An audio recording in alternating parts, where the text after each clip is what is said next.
A gente Palmares. Então, boa tarde a todos, falamos ao vivo aqui da Arena Canal Rural. Boa tarde a todos também que estão em casa, acompanhando aqui com a gente esse evento. A gente fala ao vivo aqui da Arena Canal Rural, a arena que foi construída um espaço novo aqui para a Expo Inter, aqui no Esteio, Rio Grande do Sul. Estamos na 40ª edição dessa tradicional feira agropecuária, que começou no sábado e segue até o dia 3 de setembro aqui no Parque de Exposições Assis Brasil. Sejam todos bem-vindos, o pessoal que está aqui com a gente na arena e também o pessoal que está em casa, participe, faça suas perguntas para a gente pelo nosso WhatsApp. A gente vai colocar na tela daqui a pouquinho para você fazer essas perguntas. Vou pedir só para o pessoal cortar o meu retorno aqui, que eu estou com retorno de áudio aqui, por favor, obrigada. Então, a gente vai falar hoje, o painel desta tarde é uma realização do Sindicato das Indústrias de Energia Eólica do Rio Grande do Sul e também do Canal Rural, com apoio da Secretaria de Minas e Energia do Estado do Rio Grande do Sul e da FOCIN. Então, esses são os parceiros que promoveram esse evento que a gente acompanha essa tarde aqui pelo Canal Rural.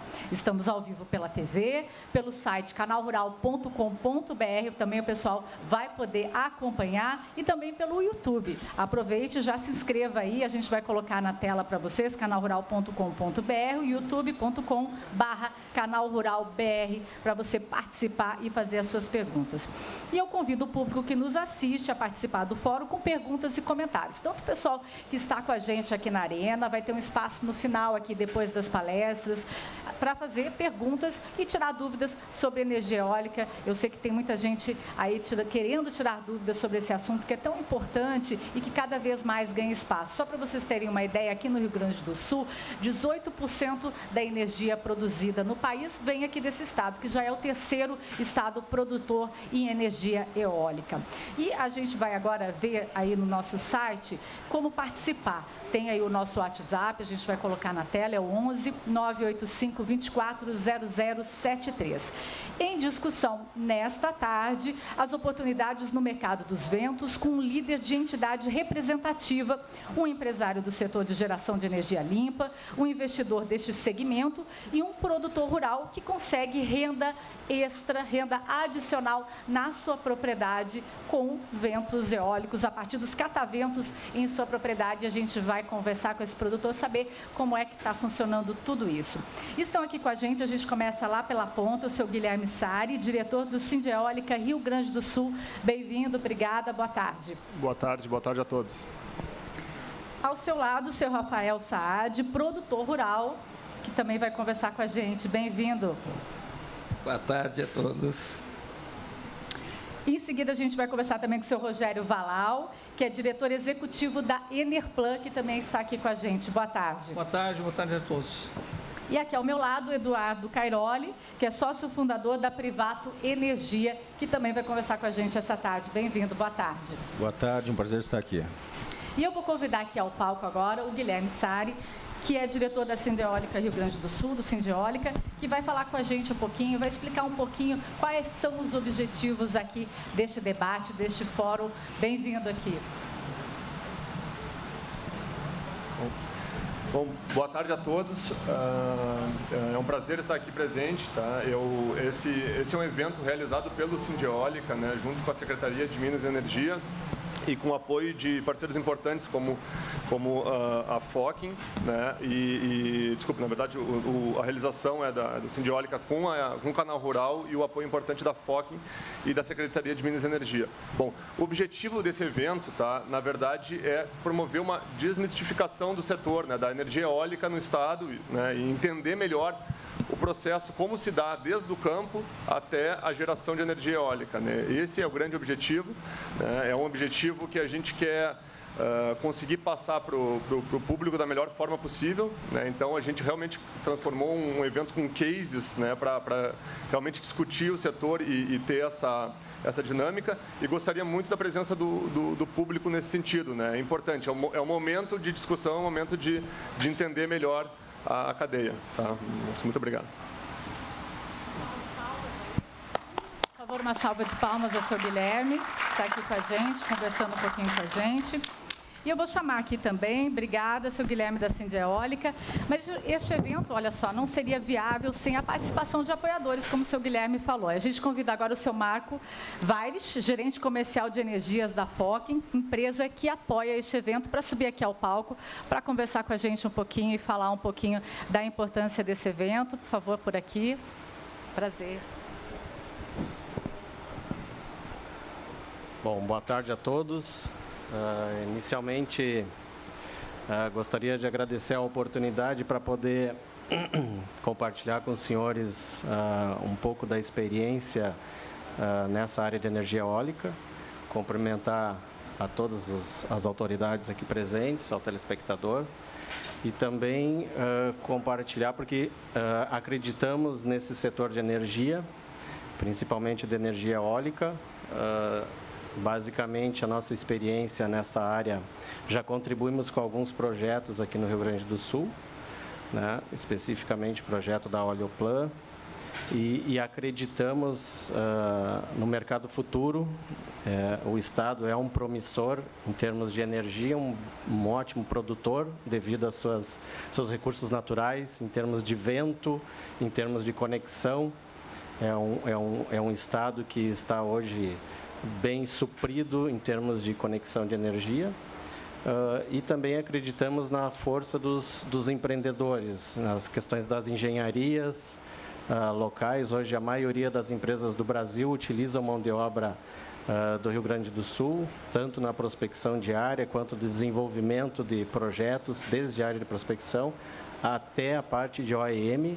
Então, como apoiador e na área da indústria, acreditamos e investimos em produtos específicos para conexão, para subestações de energia eólica, e também nessa novo mercado de investimento que é a parte das subestações dessa era digital. Não diferente, isso é um tema importante também para ser discutido, a digitalização dos parques. Então, estamos aqui a fim de contribuir e poder responder a todas essas dúvidas e questões que os senhores nos trouxerem até este fórum. Obrigado.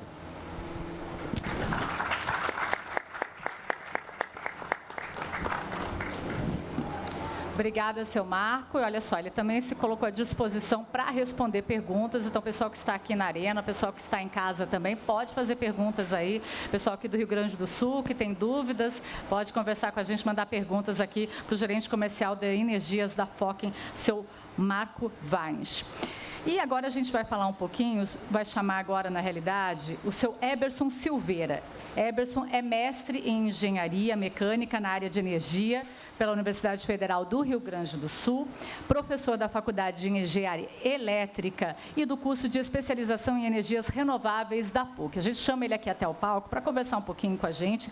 Ele coordenou pelo governo gaúcho a elaboração do Atlas Eólico do Rio Grande do Sul, publicado em 2014. Seja bem-vindo, seu Eberson. Explica um pouquinho para a gente esse Atlas e tire algumas dúvidas também da gente. Boa tarde.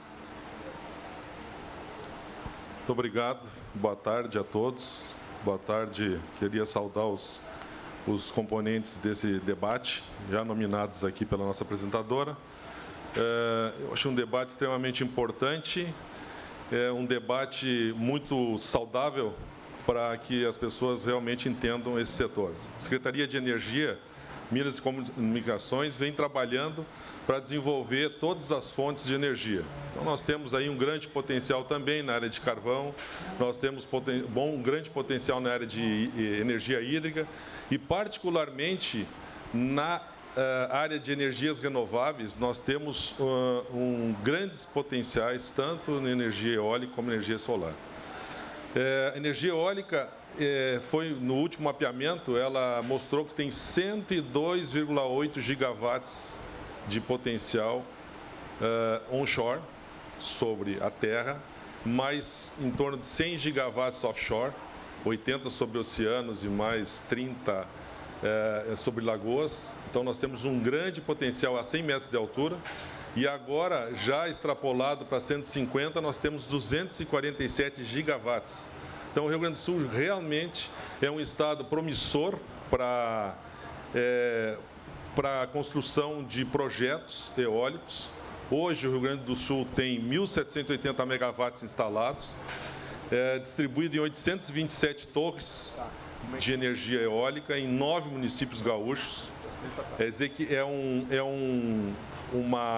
tem investimentos de cerca de 11 bilhões de reais, 10,4 já efetuados e mais 600 milhões a serem executados com os projetos que nós temos ainda já consolidados.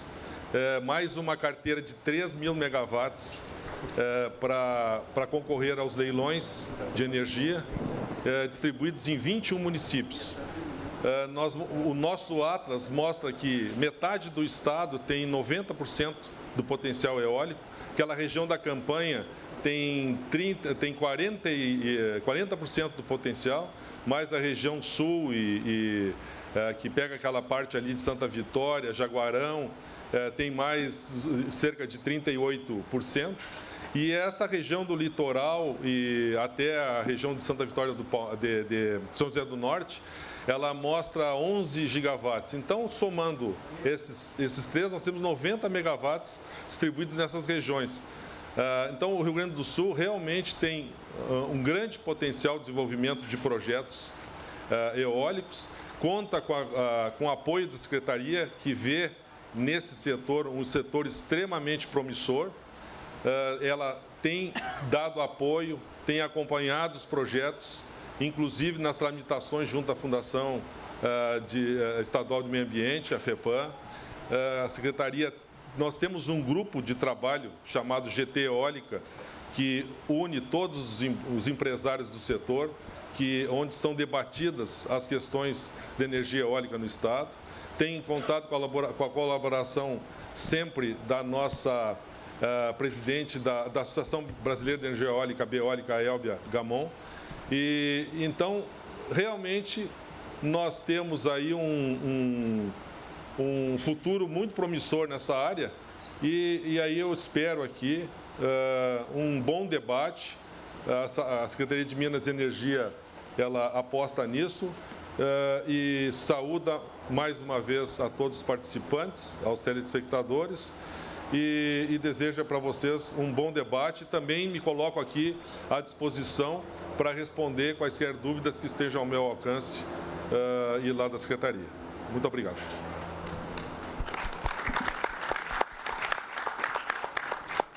Muito obrigada, seu Eberson, da Secretaria de Minas e Energia do Rio Grande do Sul, que também apoia este fórum, que também se colocou à disposição aí para perguntas do pessoal que está aqui com a gente na arena e também o público que está em casa acompanhando, pode mandar pelo WhatsApp, a gente pode fazer perguntas aí sobre energia eólica, não só no Rio Grande do Sul, como em todo o país, e claro, aqui também os gaúchos, que também temos vários especialistas aqui para responder.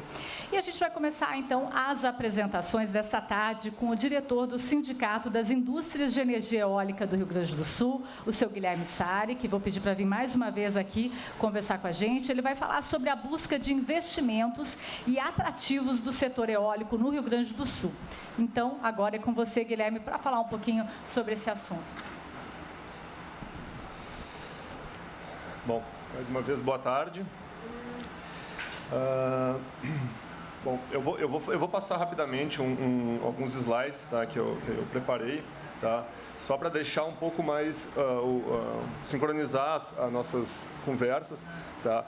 Essas são as regiões, tá, se vocês verem no mapa, essas são as regiões hoje onde temos parques instalados já no Rio Grande do Sul. Né? Muitas pessoas nos perguntam assim, onde tem parques? Né? É muito conhecido no estado o Osório, né, essa região do litoral norte, né, principalmente pela questão do início do processo da energia eólica, né, vamos datar lá de 2006, tá? Mas a energia eólica, se a gente pegar e fizer um traçado horizontal, a gente vai ver que a metade sul ela é abastecida pelo setor, né? Então pelos parques de energia eólica, né? O litoral hoje tem um grande número já de parques instalados, tá? A fronteira oeste também já começou, mas a região da campanha, o bioma Pampa ali, também é uma região muito bem abastecida de ventos e é uma região que está crescendo bastante nesse setor com muitos projetos em desenvolvimento. Tá? Eu acho que esse é um ponto aqui que foi até abordado pelo próprio Eberson, tá, da Secretaria. Tá? Aqui a gente coloca assim, um potencial do Estado em potência realmente, né, nominal, né, no que poderia chegar. Tá? Hoje o Estado atingiu 1.800 megawatts, né, 1,8 giga, e se a gente for analisar esses números, são números que realmente colocam o Estado como um grande potencial de vento. Tá? E, de novo, se a gente pegar ali um traçado e fizer metade sul, a gente vai ver que o principal potencial estão nessas regiões. Tá? E é uma região de bons ventos, é uma região realmente competitiva nesse setor e onde, de fato, vem crescendo bastante os projetos de energia eólica. Mostrando nesse sentido o Atlas Eólico do Estado, né, que foi referido também pelo Eberson, né, foi desenvolvido pela Secretaria de Minas e Energia, em parceria com as empresas. Né, esse é um ponto importante. A gente tem hoje uma parceria muito grande, né, que foram as empresas do setor que disponibilizaram os ventos, né, as medições de vento, para a gente ter essa condição hoje de ter um Atlas rico em informação, né, e orientação para os empresários rurais, para os empresários do setor, desculpe. Tá? Se a gente for ver também, nesse mapa, as regiões em colorações mais avermelhadas e roxas são as principais regiões potenciais de vento. Então, a gente pega o litoral, né, o pessoal também tinha muito essa mística do litoral, do vento do litoral, mas não é só no litoral que a gente vê vento, a gente vê na fronteira oeste, a gente vê na região da campanha como um todo. Tá? Perfeito. Aqui eu vou também só passar rapidamente algumas fotos de projetos eólicos do Estado, tá? Para a gente entender onde estão situados, né? E ter uma orientação da questão visual deles. Tá? Esse é um projeto lá de Osório.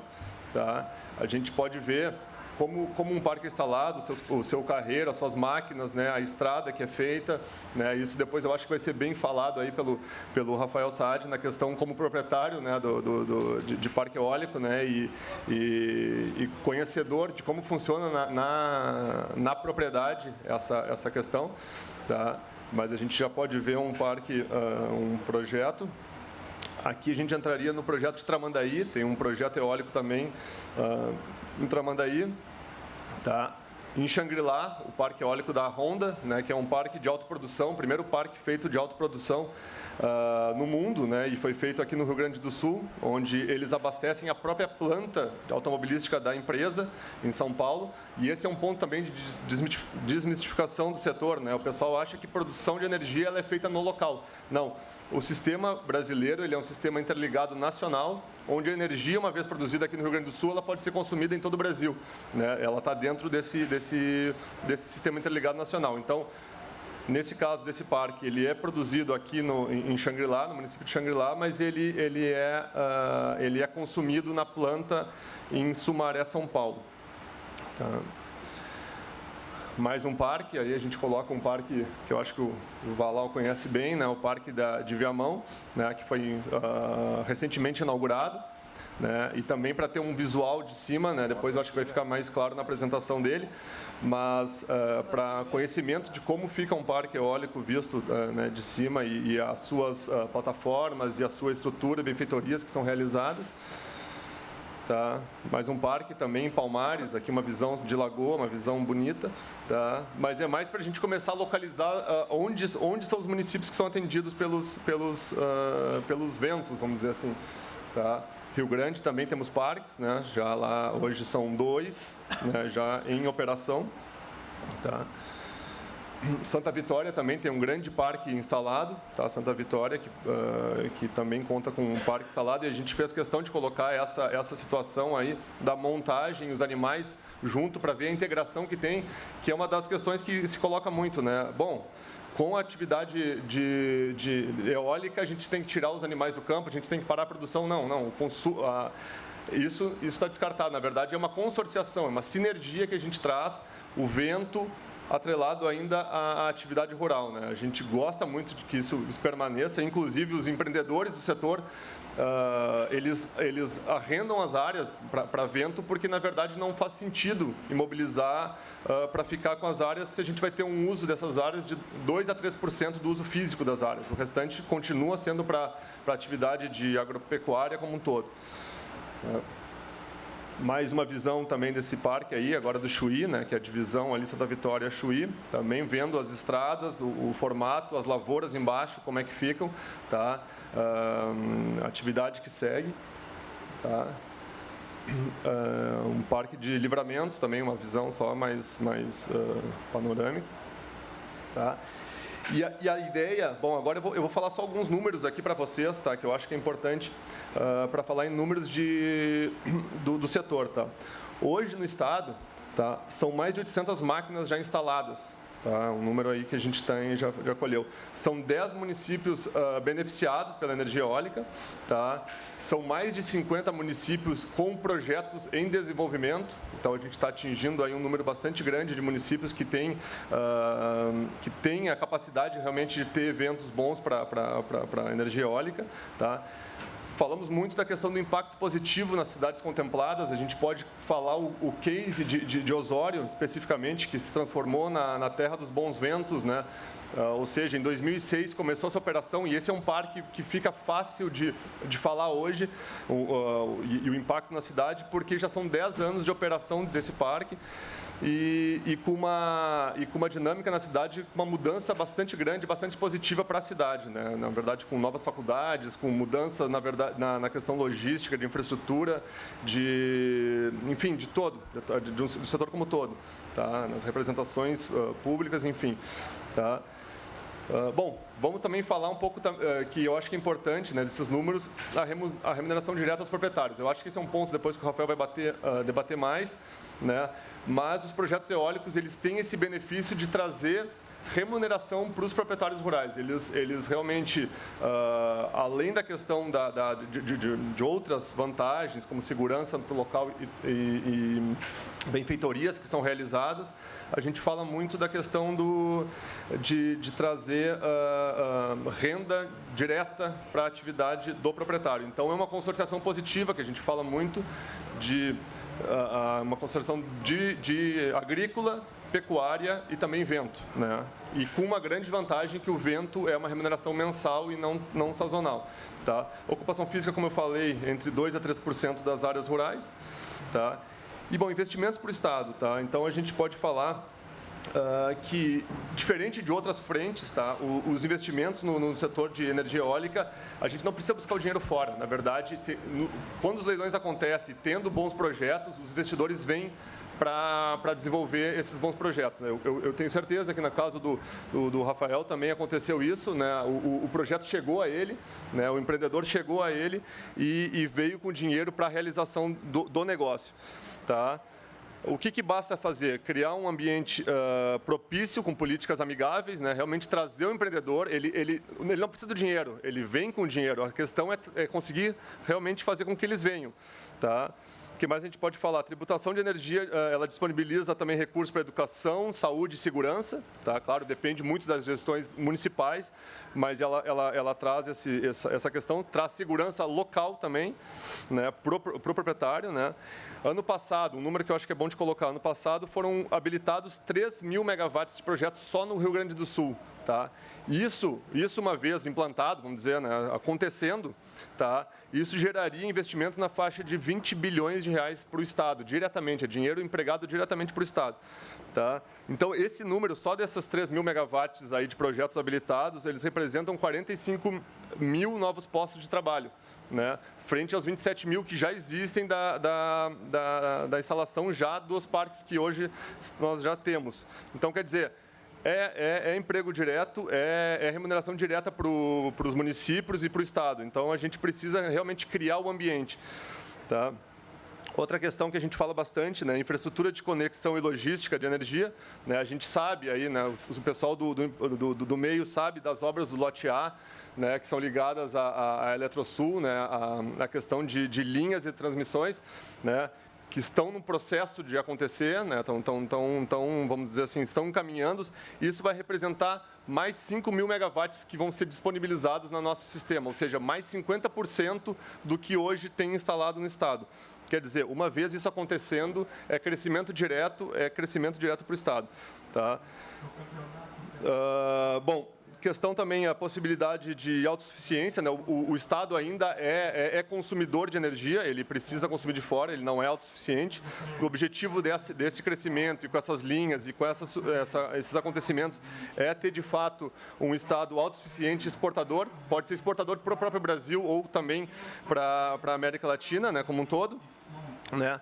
As principais fontes, eu acho que foi falado aqui, o Estado hoje ele produz 18% da capacidade do Estado de energia instalada é eólica, né? As outras são térmica e hídrica, na sua grande maioria, né? Mas então a eólica já representa muito bem, né? E a gente tem que colocar uma situação que é fato, assim, o Estado ele é abençoado pelos ventos, né? A gente vai pegar o Nordeste, que é uma região muito importante de ventos, e o nosso Estado, juntando com o Uruguai e a Argentina, são excelentes de vento. Então, crescer a matriz energética nesses estados em eólica é fundamental. Como o sistema ele é interligado nacional e a gente tem regiões que a gente pode abastecer com outras fontes, né, o estado ele vai ser muito bem atendido se a eólica crescer nesse processo. Tá? Então, o objetivo nosso e do Sindeólica realmente é criar um desenvolvimento, uma cadeia industrial, né? E isso sim é competição, isso sim é competitividade para o Estado, a gente ter no Estado uma cadeia como um todo, né? Fabricantes de energia, né? Prestadores de serviço, toda a infraestrutura que move esse setor, que é construção civil, que é a parte elétrica, que é a parte de investidores pesados, geradores de energia para o Estado, tá? Fomentar a indústria local, e isso sim a gente agregaria, né? E então, aproveitar esse recurso em abundância que temos no Estado, né? Eu acho que esses seriam os pontos que eu gostaria de tocar bastante, né? Eu acho que a gente tem essa disponibilidade para isso, tá? E conseguir com força, né? Uma união entre as partes, né? E aqui a ideia de juntar empresas e conseguir colocar junto todos os parceiros nossos para a gente desenvolver essa cadeia e conseguir crescer no ambiente de energia para o Estado. Tá? Muito obrigado. Seriam essas palavras.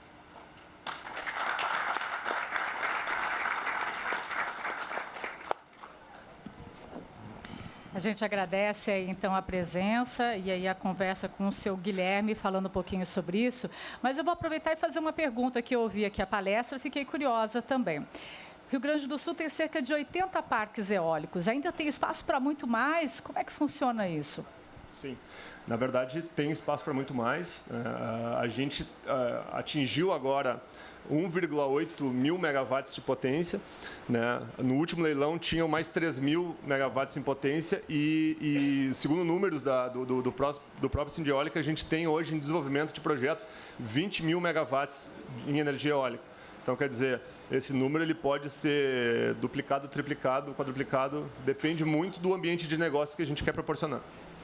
Muito obrigada aqui pelas dúvidas. Aproveite o pessoal que está aqui também, tire suas dúvidas. O pessoal que está em casa também aproveite, mande pelo WhatsApp suas perguntas, que a gente vai, no final aqui, fazer mais perguntas aqui para os nossos convidados. E agora a gente vai convidar aqui o seu Rafael, que é natural de Vacaria, no Rio Grande do Sul, é formado em Medicina Veterinária pela Universidade Federal do Rio Grande do Sul e ele hoje vai nos contar um pouco sobre um consórcio diferente, que é Lavoura, Pecuária e Vento. Olha só que bacana. Ele tem também uma fazenda, vai explicar um pouquinho para a gente como é que funciona isso, Lavoura, Pecuária e Vento. Bem-vindo.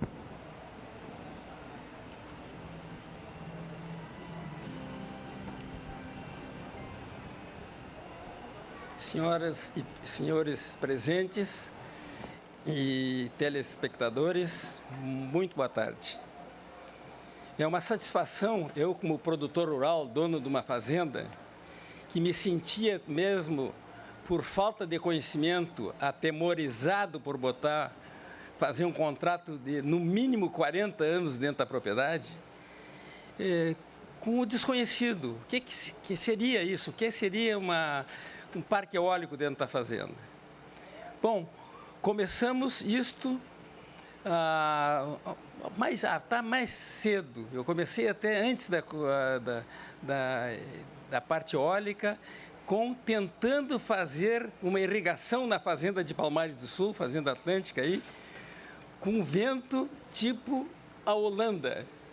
Tive lá olhando e vi uma tralha tão grande de coisa, uns troços tão antiquados que me apavorou. Digo, não é isso. Eu voltei desanimado.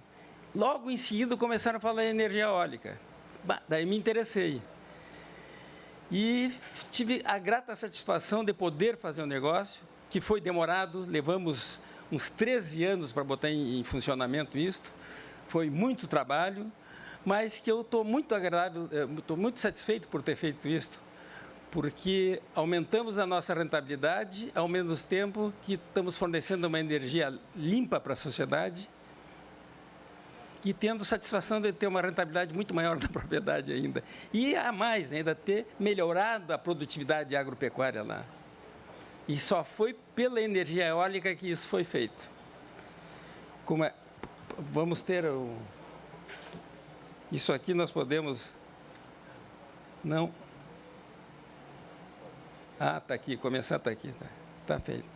Este aí é o nosso complexo eólico Atlântica.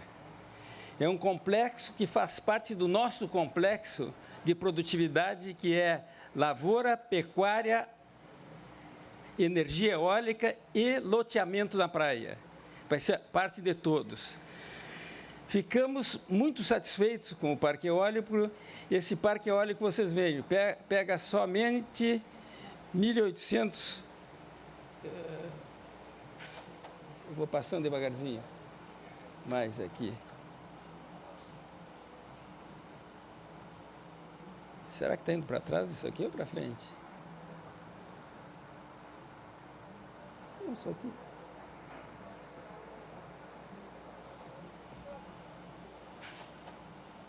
Por que não está funcionando aqui? Alguém pode me ajudar?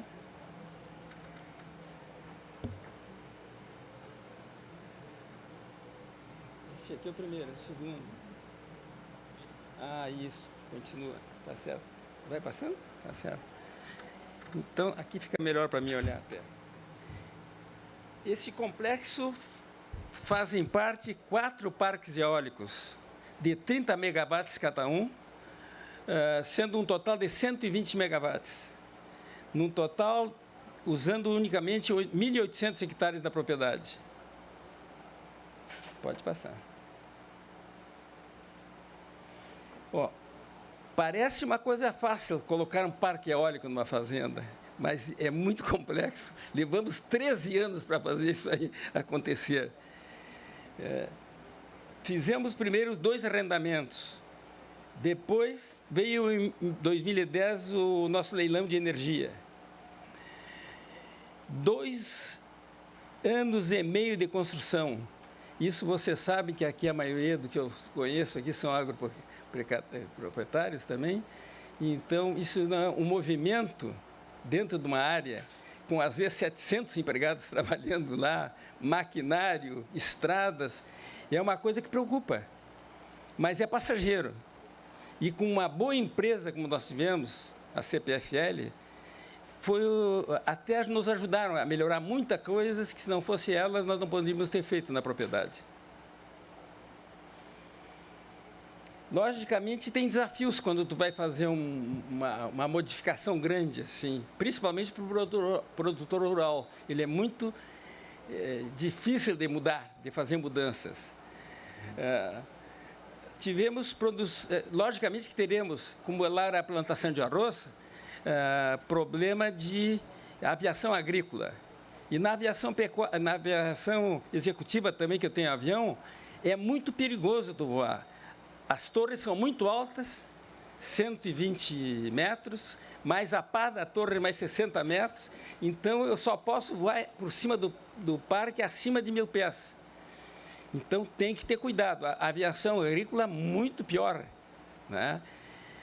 Mas já com o parque funcionando em 4 anos, nós resolvemos todos esses casos, com cuidado sempre, que isso é uma coisa, é um desafio. Nós, como proprietários rurais, querendo ter cuidados com a produtividade e a produção lá, somos meio contra a movimentação de terras, mas a movimentação de terras, quando é bem feita, pode até tirar muitos problemas que nós tínhamos, nós tiramos fora. Aproveitando isso, usando a terra certa do lugar certo. E também foi um desafio que nos passou, hoje já não é mais desafio, é uma facilidade, uma coisa do empreendimento. Próximo. Um dos benefícios diretos que nós vimos melhor é a receita extra da propriedade.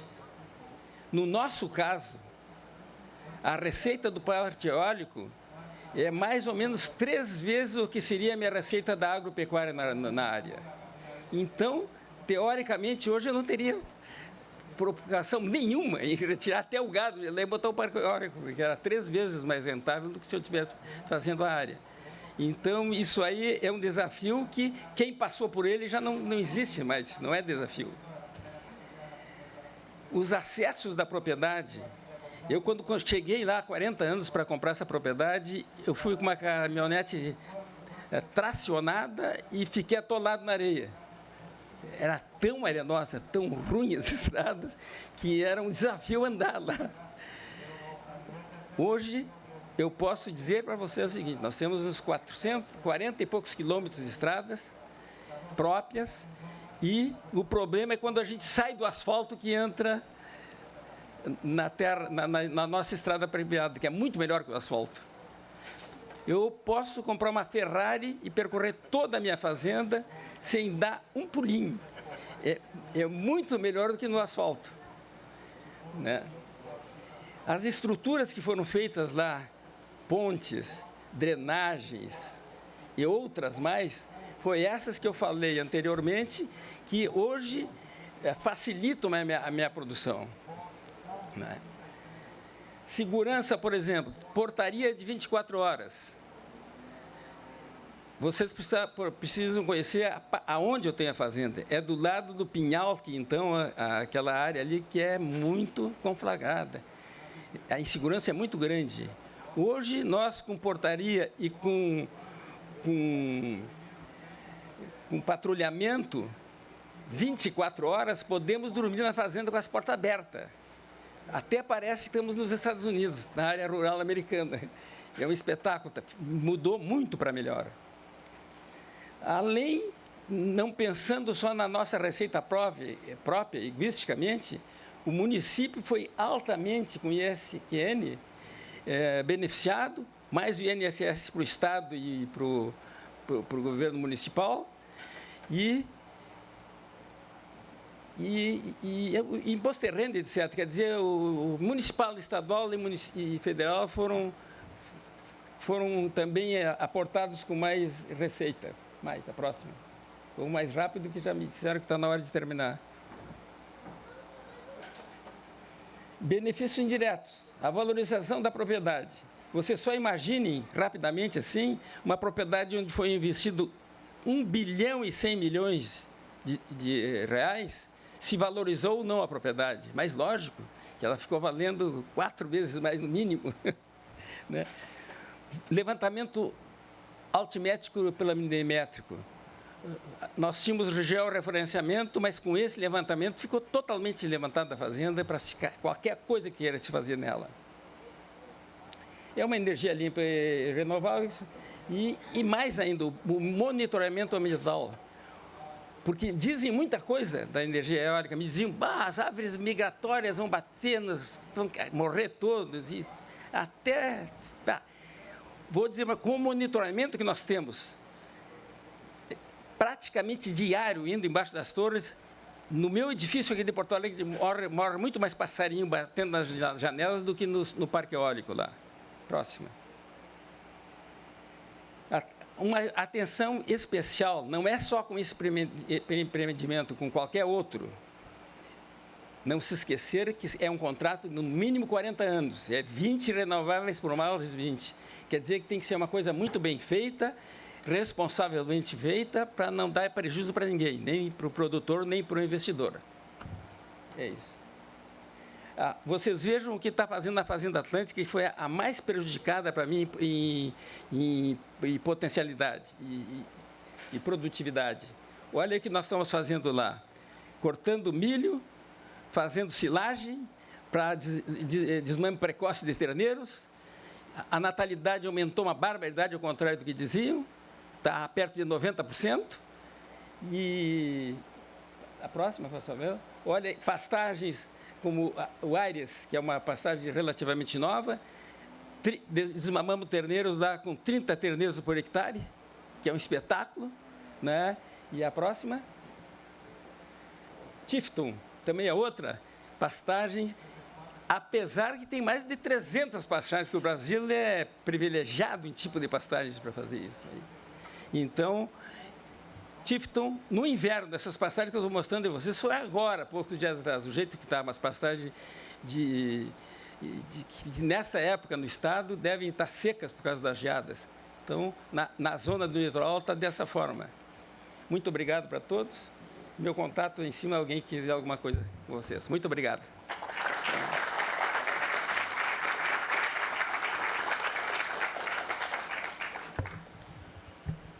A gente agradece, então, a participação do senhor Rafael. Senhor Rafael, eu vou aproveitar para fazer uma pergunta para o senhor aqui. O senhor estava falando aí que os animais produzem até mais. Essa é uma dúvida. Muitas pessoas, às vezes, quando pensam, né, em energia eólica, acham que pode prejudicar a sua propriedade em alguns momentos. Na área de pecuária, por exemplo, parece que não prejudicou em nada.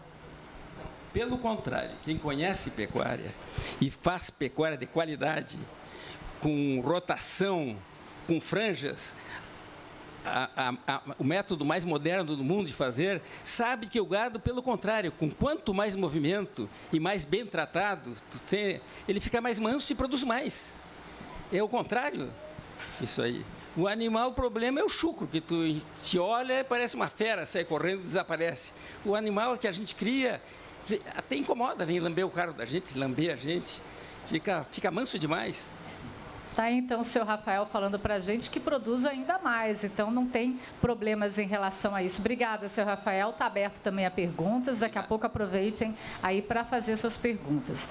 E eu vou chamar aqui o diretor executivo da Enerplan, da empresa Enerplan, o seu Rogério Valal, que vai fazer um pronunciamento para a gente, mas eu vou convidar ele para ficar aqui do meu lado, porque a gente vai assistir um vídeo com imagens aí da empresa Enerplan. A gente vai assistir juntos, por favor.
Belas imagens aí da Enerplan. E agora sim a gente vai convidar aqui o seu Valal, que está ao meu lado aqui, para falar um pouquinho com a gente, explicar um pouquinho do trabalho da Enerplan. Bem-vindo.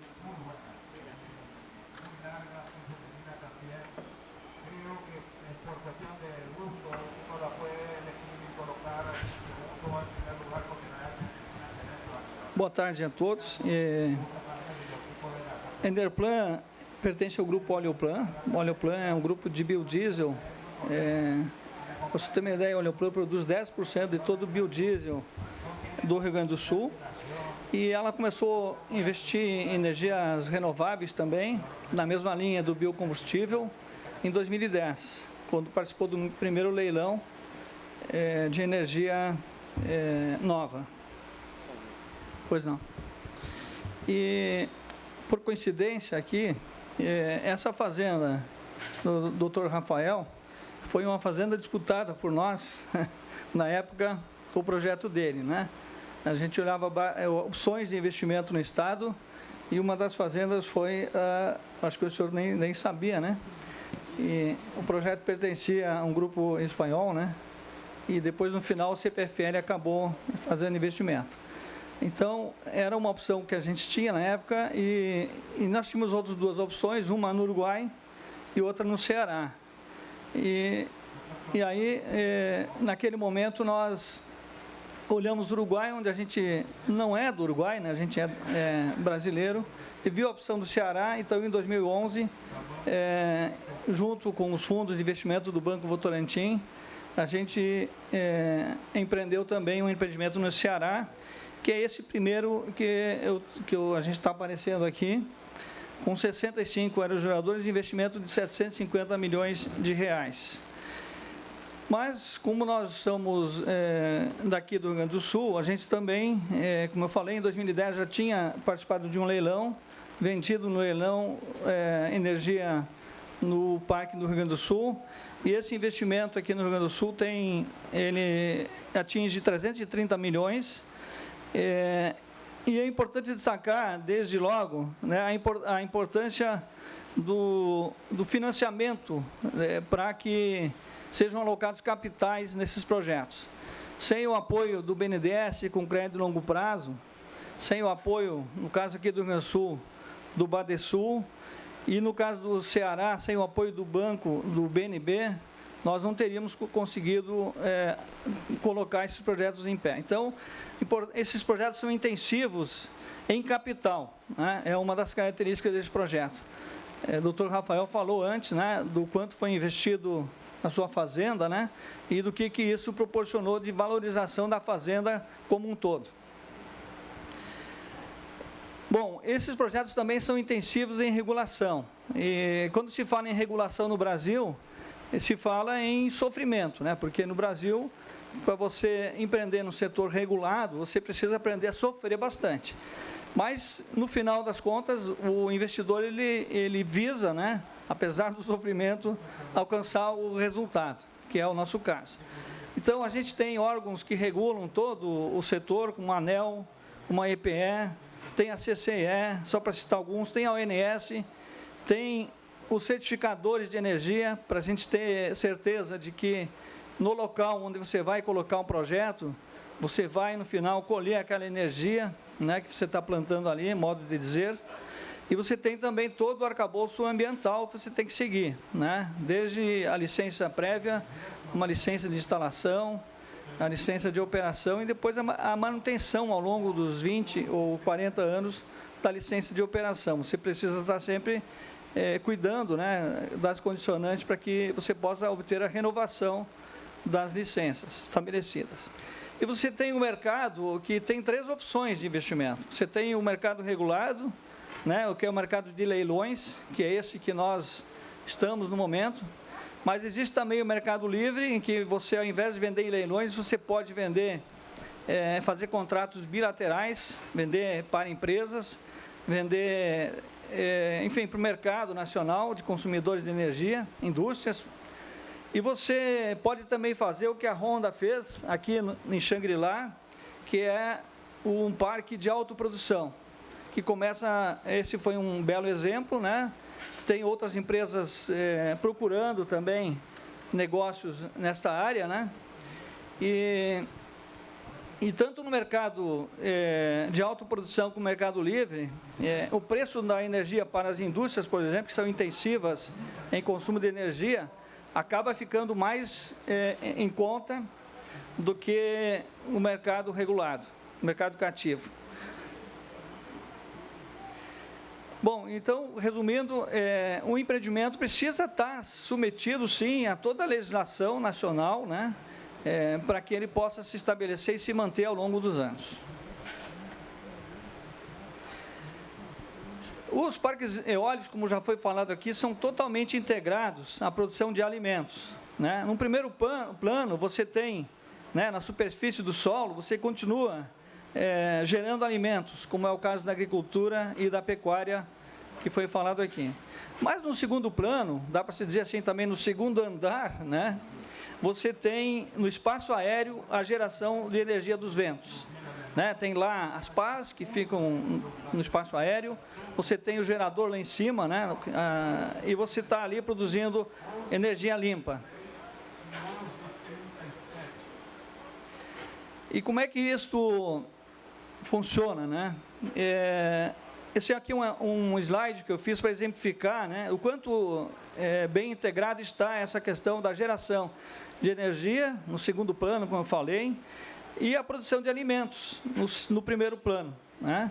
E ainda tem a vantagem de você estar, no momento que você produz energia limpa, você está evitando a injeção de CO2 na atmosfera, né? O CO2, como todos sabem, é o gás causador do efeito estufa. Os projetos eólicos são também intensivos em emprego nas áreas de engenharia, né? Você tem, no primeiro plano, como a gente viu, engenharia agronômica, a gente tem veterinária, né? A gente tem ciências agrárias ali continuando, usando da melhor maneira possível aquela propriedade, né? Inclusive, como foi dito aqui, com aumento da produtividade, né? Você tem resultados melhores, você tem ali um ambiente mais sossegado para produzir, né? E a parte de biologia também, né? Com toda a questão do licenciamento, todo o cuidado que tem, o monitoramento, né? Então, esses parques são, no primeiro plano, intensivos nessas engenharias, e no segundo plano, intensivos nas demais engenharias. Então, você tem desde a engenharia mecânica, elétrica, você tem eletrônica, né? As novas engenharias focadas em renováveis. Nós mesmos já empregamos novos funcionários que as universidades estão formando na área de energias renováveis, que é uma nova engenharia que já surgiu na esteira, né, dos investimentos em renováveis no Brasil. E, a nível médio, ainda tem os técnicos em eletricidade, os eletricistas, né, que também está se gerando empregos nesses empreendimentos. Então, aqui para exemplificar o que seria né, um resumo assim do que a engenharia aplicada. Isso que é um aerogerador aqui, você imagina, dentro desta máquina ali em cima, chamada nacelle, só ali tem em torno de 2.400 peças, componentes, para fazer aquele aerogerador funcionar.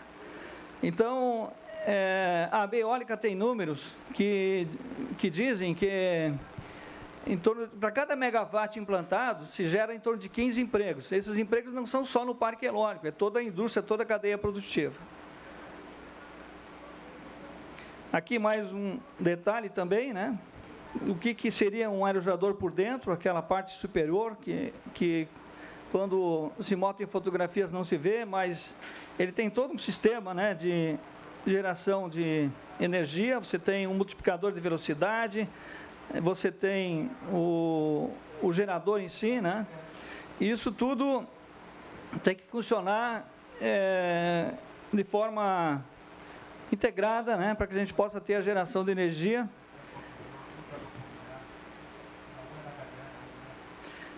Bom, e nós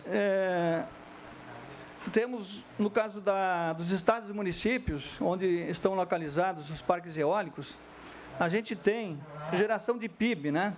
A gente vê como os governos sempre têm a preocupação com o crescimento do PIB, né? O Brasil enfrentando aí toda essa dificuldade no momento, mas os parques eólicos, e em geral não é diferente com demais infraestruturas implantadas, você tem, no caso da eólica, uma outorga de geração de 35 anos, né? Então, o que acontece? No momento que você implantou esse parque, nos primeiros 20 anos de um contrato de mercado regulado, você vai gerar, cada ano, aquele faturamento ainda corrigido pelo IPCA. Então, é PIB que, uma vez iniciado, ele vai ser sustentável ao longo do tempo, né? Você tem também, no caso dos municípios, um valor adicionado. Já foi falado aqui, né? O quanto os municípios que já têm parques eólicos há mais tempo, no caso de Osório é o mais emblemático, se beneficiaram, né, com incremento nas suas arrecadações de impostos, né? E isso tudo é proporcionado por esse PIB, por esse valor adicionado que, uma vez começando a operação, ele é repetido ao longo do prazo da outorga. E esses recursos, lógicos, direcionados para educação, saúde e segurança. O que são os empreendimentos associados a um parque eólico? E aí um pouco também do sofrimento para implantar um parque eólico. A parte do parque eólico em si não é a mais difícil de implantar, lá fazer as fundações dos aerogeradores, fazer toda a infraestrutura, montar os aerogeradores. A maior dificuldade hoje no Brasil está em fazer os empreendimentos associados, mas não a subestação levantadora, que aqui no caso a gente está mostrando. Aqui essa subestação é do nosso parque, nós construímos ela, né? Inclusive com parceria da Focking, né? Que construiu para nós, mas até ali esse empreendimento é perfeitamente dominado, né, digamos assim, depende muito mais do empreendedor do que de terceiros, né? No momento que você sai aquilo ali, a primeira torre de transmissão que nós temos 128 torres até chegar no sistema de conexão. Aí começa o sofrimento, porque você tem que passar por N propriedades, você tem que, né, fazer toda a negociação para que a indenização dos proprietários e poder finalmente chegar lá onde vai conectar e também aquela subestação está pronta. A subestação que nós conectamos demorou muito. Ela era para ter ficado pronta em julho de 2013 e ficou pronta só em dezembro de 2016. Mas no momento esse ponto foi superado e finalmente nós então pudemos inaugurar o nosso parque eólico. Para concluir, então, acho que o último slide, né, esse empreendimento precisa estar num local de vento favorável, né? Então, existe o mapa eólico, mas não significa que lá, naquelas cores do mapa eólico, todas as propriedades lá vão ter o melhor vento. Então, o investidor vai tentar sempre encontrar a propriedade onde o vento é mais favorável. E também a infraestrutura de acesso, que é importante, né? O performance da potência do aerogerador também adquiri-lo de um fabricante confiável, é muito importante, né? A gente viu casos no Brasil de fabricantes que no final não foram confiáveis, né? Então você tem que ter um fornecedor deste equipamento confiável. E você precisa manter 97% das horas do ano o aerogerador disponível para quando chega o vento, porque o vento não é 100% do tempo, né? Então, mas quando tem vento, um dos segredos é você estar lá com a máquina prontinha para funcionar, para gerar. Vem o vento, ela tem que começar a gerar, não pode estar com defeito ou alguma coisa. Então, esse é um ponto, né, que é muito importante. E, no caso do sistema de transmissão que eu falei aqui, aquela linha de transmissão, ela também precisa estar mais de 99% do tempo disponível para escoar essa energia. E essa também é uma atribuição do empreendedor. Aquela linha de transmissão é o empreendedor que tem que cuidar dela para que ela fique funcionando, né? E no final, como eu falei, a gente lá, na hora da concepção do projeto, você calculou uma taxa de retorno. No final do dia, né, no final dos anos, enfim, do empreendimento, a gente precisa performar essa meta de taxa de retorno, né? E aí que todo o cuidado, tanto na manutenção, né, das licenças, tanto na manutenção da disponibilidade, que a gente precisa está o cuidado. E aí um projeto intensivo em engenharia, né? E nós, com isso, queremos agradecer aqui a participação, mostrar um pouco essa foto aqui em perspectiva, do que é o complexo eólico Pontal. Ele tem 60 megawatts instalados, né? Ele tem possibilidade de fazer expansão, porque nós já construímos uma linha de transmissão com possibilidade de expansão, é uma linha robusta, já pensando na expansão. E estamos abertos também para mais esclarecimentos sobre esse projeto aqui do Sul, para perguntas. Obrigado.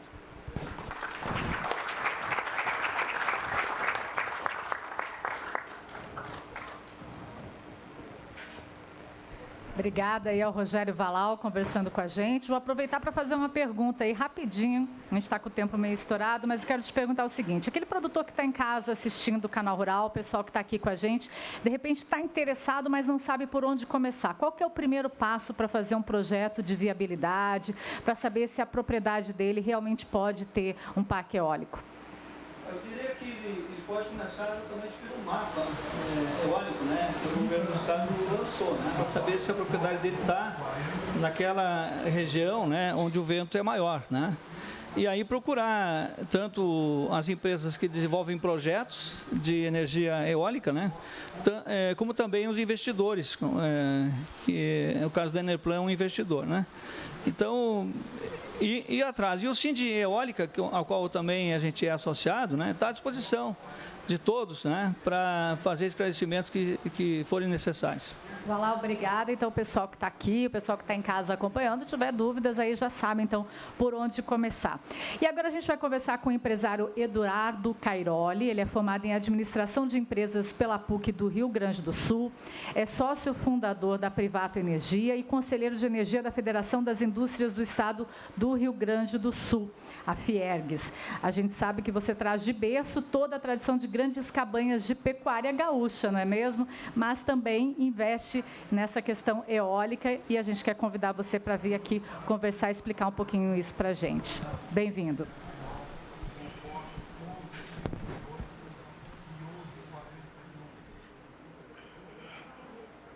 Bom, boa tarde a todos.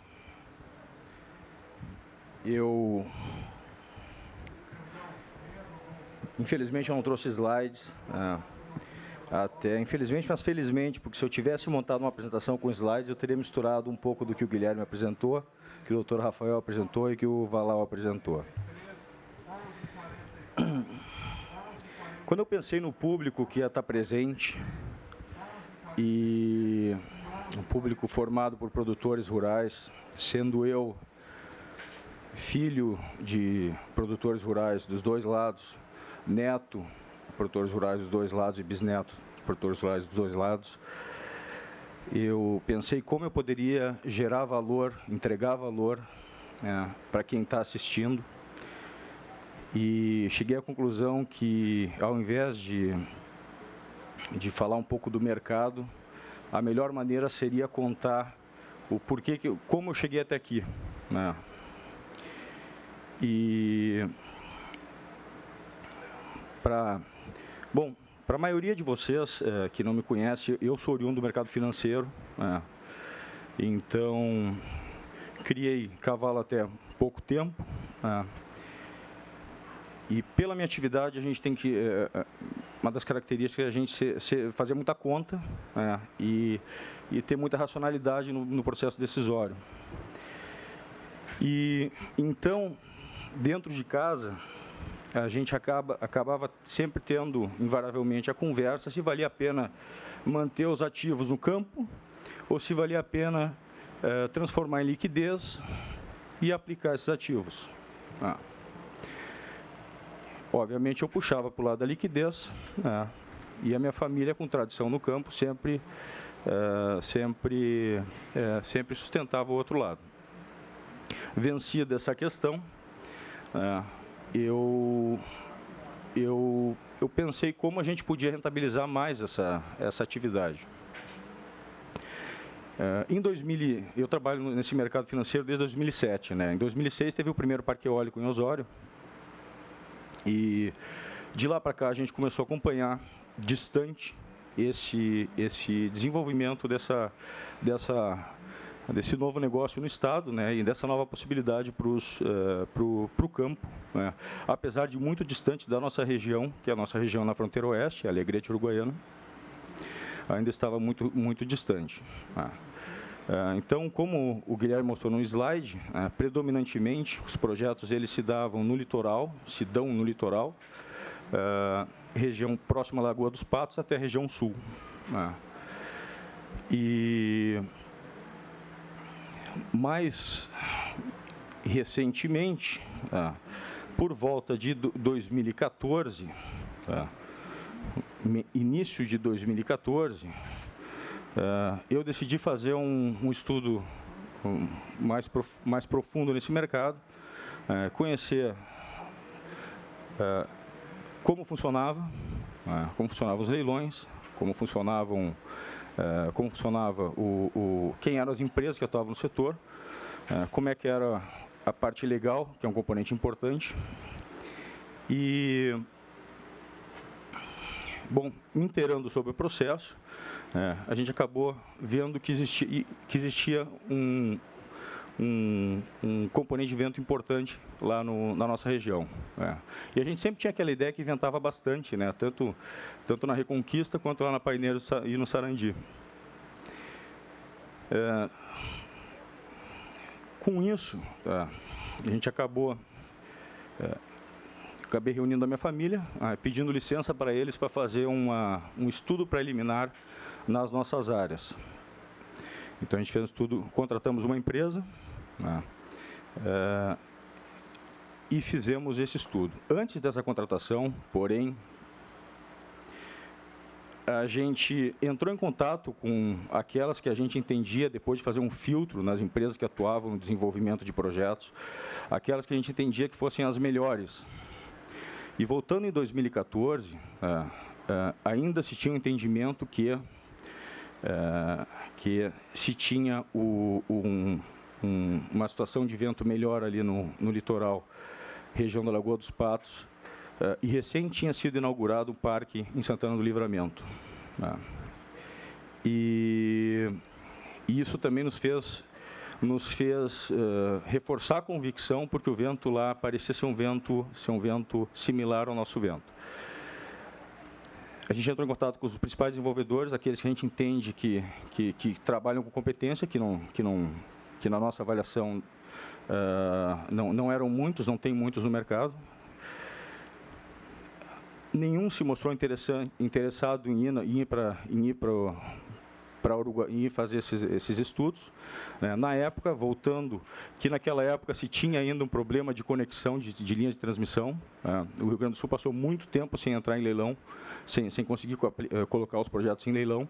Então, era um momento completamente diferente do momento atual. O momento atual é um momento favorável ao Rio Grande do Sul, favorável aos projetos eólicos no estado. Então, nós, com o suporte do escritório Souza Berger Advogados, que é um escritório que nos ajudou muito nesse processo, contratamos uma empresa para nos prestar o serviço técnico, que é a EPI Energia, e nos fez esse estudo preliminar. Das 3 áreas, uma mostrou uma maior vocação, que é a região do Carumbé. Reuni a família de novo e disse: olha, nós queremos fazer o projeto aqui. E iniciamos o projeto através da constituição da Privata Energia para esse fim. E aí começou a empresa. Hoje nós estamos com aproximadamente 11 mil hectares contratados averbados, registrados no registro de imóveis. A medição começou em abril de 2016. O nosso projeto é o projeto mais maduro de Uruguaiana. Então, ele vai estar pronto em maio de 2019. A gente entende que tem uma boa na fase 1, isso daí na fase 1, a fase 2 mais adiante. A gente entende que é um projeto bastante competitivo. E esse montante de hectares, ele reúne um pouco mais de 15 produtores, Então, além disso, é um projeto democrático, que muito nos orgulha. E também me dá muita alegria, o fato de ser um projeto na nossa região, Então, a gente acaba se diferenciando um pouco do mercado, também por ser da região. Então, eu costumo dizer, quando eu vou lá conversar com as pessoas, que eu quero voltar para Uruguaiana, quero voltar para Alegrete, e olhar no olho das pessoas. Então, eu costumo não a gente por linha, por transparência, eu atuo na área de investimentos há 10 anos, construí uma empresa, tenho uma segunda empresa, que é uma empresa de certificado digital, tenho uma terceira empresa, que é uma empresa de energia. Então, a gente tem uma trajetória no mercado. E a gente vai construindo as coisas com transparência, com relação. E nesse projeto de energia, da Privato Energia, a gente conseguiu construir um bom time. Mais recentemente, em junho, nós trouxemos juntos também o grupo EAB New Energy para dentro do projeto Carumbé. O EAB New Energy é um dos maiores grupos europeus de energias renováveis. Tá? Ele tem presença global em 5 continentes. Ele fez uma seleção para investimento em projetos no mundo inteiro. Investiu no projeto Carumbé e no outro projeto do Irã. Então, o que nos deu muita alegria. A empresa, a EPI, é subsidiária deles aqui. Então, a gente entendeu que no time que a gente montou foi um time forte, que acabou os nossos movimentos se mostrando movimentos corretos. E nós estamos fazendo um segundo projeto agora que vai ser no Alegrete, que vai começar o ano que vem. E a nossa empresa também atua em projetos de geração distribuída, que foi também alguma coisa que eu senti falta nas apresentações, né? Explicar um pouco do mercado de geração distribuída que acabou não sendo explicado. Mas, enfim, e a gente... Então, na verdade, a minha atividade é alocação de recursos. Eu sou um alocador de dinheiro. Nesse processo, se mostrou uma oportunidade nesse mercado, uma oportunidade que ninguém queria explorar,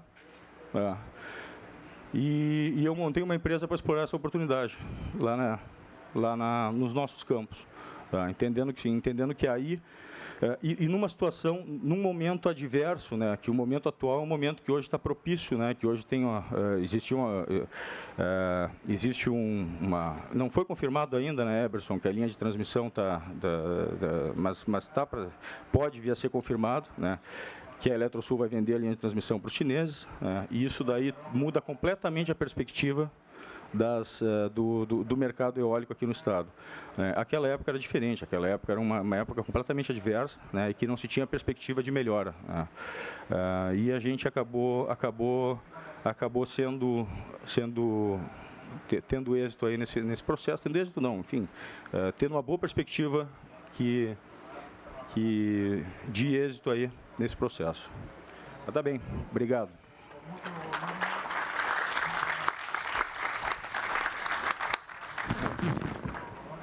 A gente agradece aqui a participação do Eduardo Cairoli. Eduardo, perguntando aqui para você, você falou que você é um consórcio de produtores, aí são vários produtores, dá para se juntar com outros produtores para fazer esse tipo de negócio?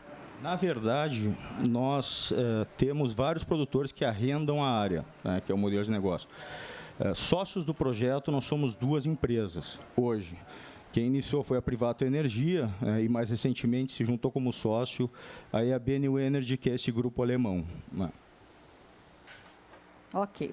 E a gente vai abrir agora, então, para perguntas aqui dos telespectadores que estão com a gente ligados aqui no Canal Rural, que estão mandando perguntas pelo nosso WhatsApp. E a gente vai abrir também aqui para o público. Quem quiser fazer perguntas, por favor, se manifeste, que a gente vai aproveitar aqui para tirar essas dúvidas. Mas eu já tenho uma pergunta aqui, e eu acho que essa aqui vai para o Valal. Me corrija, Valal.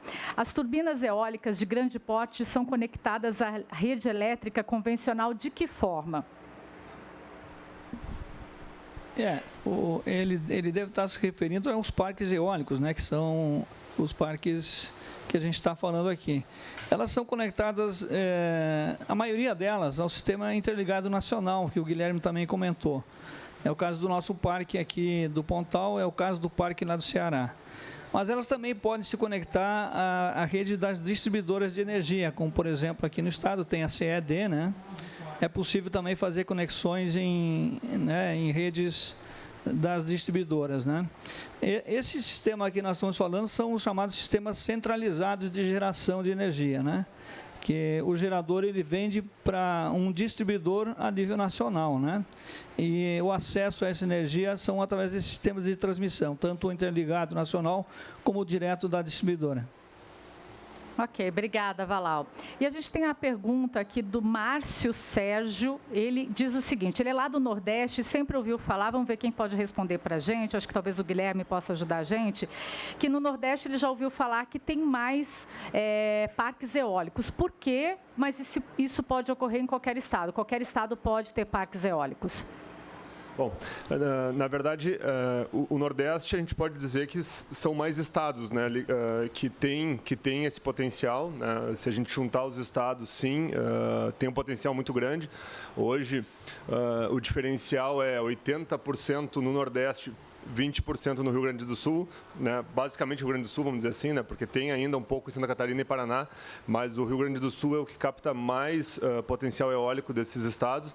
Então, claro que territorialmente, sim, falando, é verdade, tem mais no Nordeste, mas o potencial eólico do nosso estado é o que diferencia, né? Então, se a gente fosse pegar, e eu sempre coloco essa situação assim, e também como uma situação estratégica, o Rio Grande do Sul, junto ao Uruguai e Argentina, tem um potencial eólico absurdo também, como tem a região Nordeste, né? Só que a gente está na ponta do Brasil e está numa situação ali de ser um dos únicos estados do Sul, né, com um grande potencial eólico, mas é grande também. Ok, obrigada, Guilherme. A gente tem a pergunta aqui de alguém aqui da Arena que mandou para a gente, não colocou o nome, mas olha só, ele quer saber o seguinte, vamos ver quem pode me ajudar com essa pergunta. Quanto recebe o proprietário da terra por cada torre instalada? Ele quer saber se tem como saber esse cálculo, se tem uma ideia.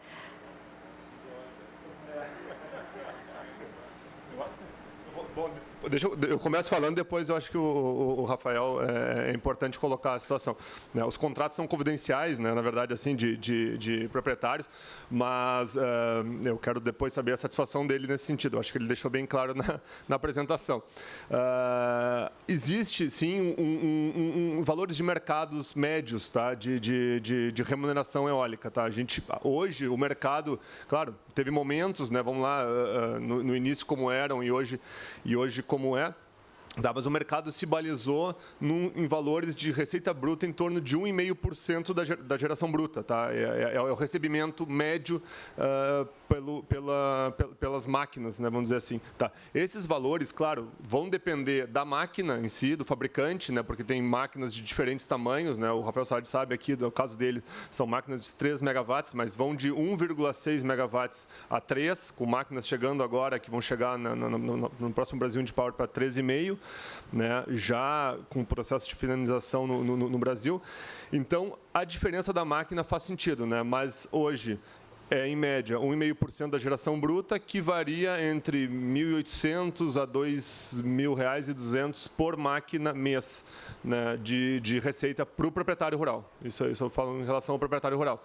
Tá? Claro, varia a produtividade, varia a máquina e acho que seria isso. Agora o Rafael pode colocar algum ponto aí. Isto é uma negociação, é um negócio feito entre uma empresa ou pessoas. Realmente, o nosso contrato tem... Eu não posso dizer quanto é que foi o nosso negócio, por contrato, mas varia muito. Né? Por isso que eu botei ali, cuidado com o contrato. A pessoa que vai fazer um contrato, em qualquer situação no Brasil, tem que se preocupar com o contrato, porque ele já pode não ser, nem olharem para ele, mas pelo menos ter um contrato mais ou menos bem feito, é isso. Mas isso é pessoal e é comercial. Eu diria uma coisa, tem que se preocupar com o contrato e com a empresa, né? Eu acho que a grande diferencial, que no caso de vocês, realmente era uma empresa idônea, uma empresa muito boa, que fez essa boa negociação e é uma empresa de respeito, né? Assim como é a Enerplan e muitas outras empresas que estão no mercado, né? São contratos longos, tem que ter essa análise junto. A gente tem agora a pergunta do Alcides, aqui do Rio Grande do Sul. Ele quer saber o seguinte: qual a velocidade do vento para ser possível gerar energia eólica? Qual a velocidade do vento? Bom, tá. O Eberson aqui responderia muito bem essa questão. A gente fala assim que os ventos eles partem de 7 metros por segundo, tá? É o número que a gente coloca, né? A gente até é o número que se falou muito, né? A partir para a gente ter competitividade nos leilões de energia ou na energia que vai ser aplicada, né? Então são ventos que começam nessa velocidade e para cima, né? Digo isso muito mais em função da questão de competitividade em leilão do que qualquer outra coisa, né? Agora, como a gente falou, o mercado ele vem mudando bastante, vem tendo uma dinâmica diferente. Hoje a gente fala ainda muito nos leilões de energia, mas vem forte uma tendência de mercado livre, de empresas que querem vender energia não mais no mercado regulado, mas sim no mercado livre, e empresas que querem fazer a sua autoprodução. É o caso da Honda e é o caso de muitas grandes empresas que hoje estão querendo buscar consórcios de condomínios eólicos para geração de energia. Então, é uma tendência. Eu vou perguntar agora, que é o seguinte, tem como se saber quanta energia será gerada em um determinado local? Tem como se saber isso? Quanta energia vai ser gerada em um determinado local? Sim, cada projeto ele parte de uma energia calculada, né, em função daquele vento que passa ali naquela propriedade, né? Então, quando você vai para o leilão, você já tem que ter a estimativa, e aí se trabalha com empresas certificadoras que usam a estatística, né, para calcular quanto seria a produção naquele parque. A partir daí, você tem a certificação, você vende aquela energia no leilão, né? E, como eu falei na apresentação, depois de implantado o parque, o empreendedor ele quer performar aquela quantidade da certificação. Mas, para isso, ele tem que continuar fazendo um grande esforço, né, para gerar todos os anos aquela energia. Então, sim, é possível saber, a gente pega o vento médio, né, que tem naquela propriedade, contrata uma certificadora acreditada, que tem muitas trabalhando no Brasil, né, que são, a maioria delas com matriz no exterior, né, que tem todo um conhecimento de como projetar isso. Elas têm que ser aceitas também pelo sistema regulado, né, pela EPE, pela ANEEL, e essa projeção é que vai ser, então, a quantidade daquele parque que vai ser considerado. Ok, obrigada. A gente tem a participação agora do Gerson, que ele é de Dom Pedrito, Rio Grande do Sul. Acredito que ele está aqui com a gente, na Arena Canal Rural, direto aqui de Esteio, na Expo Inter. Ele quer saber o seguinte, vamos ver quem pode me ajudar com essa resposta. Qual é a expectativa do setor eólico no atual cenário político brasileiro, principalmente dos projetos já em desenvolvimento? É uma preocupação, o produtor quer fazer, sabe que é um longo projeto de 20, 40 anos. Como é que está essa questão política, esse cenário? Quem poderia, de repente, aqui, seu Eberson, ajudar a gente também?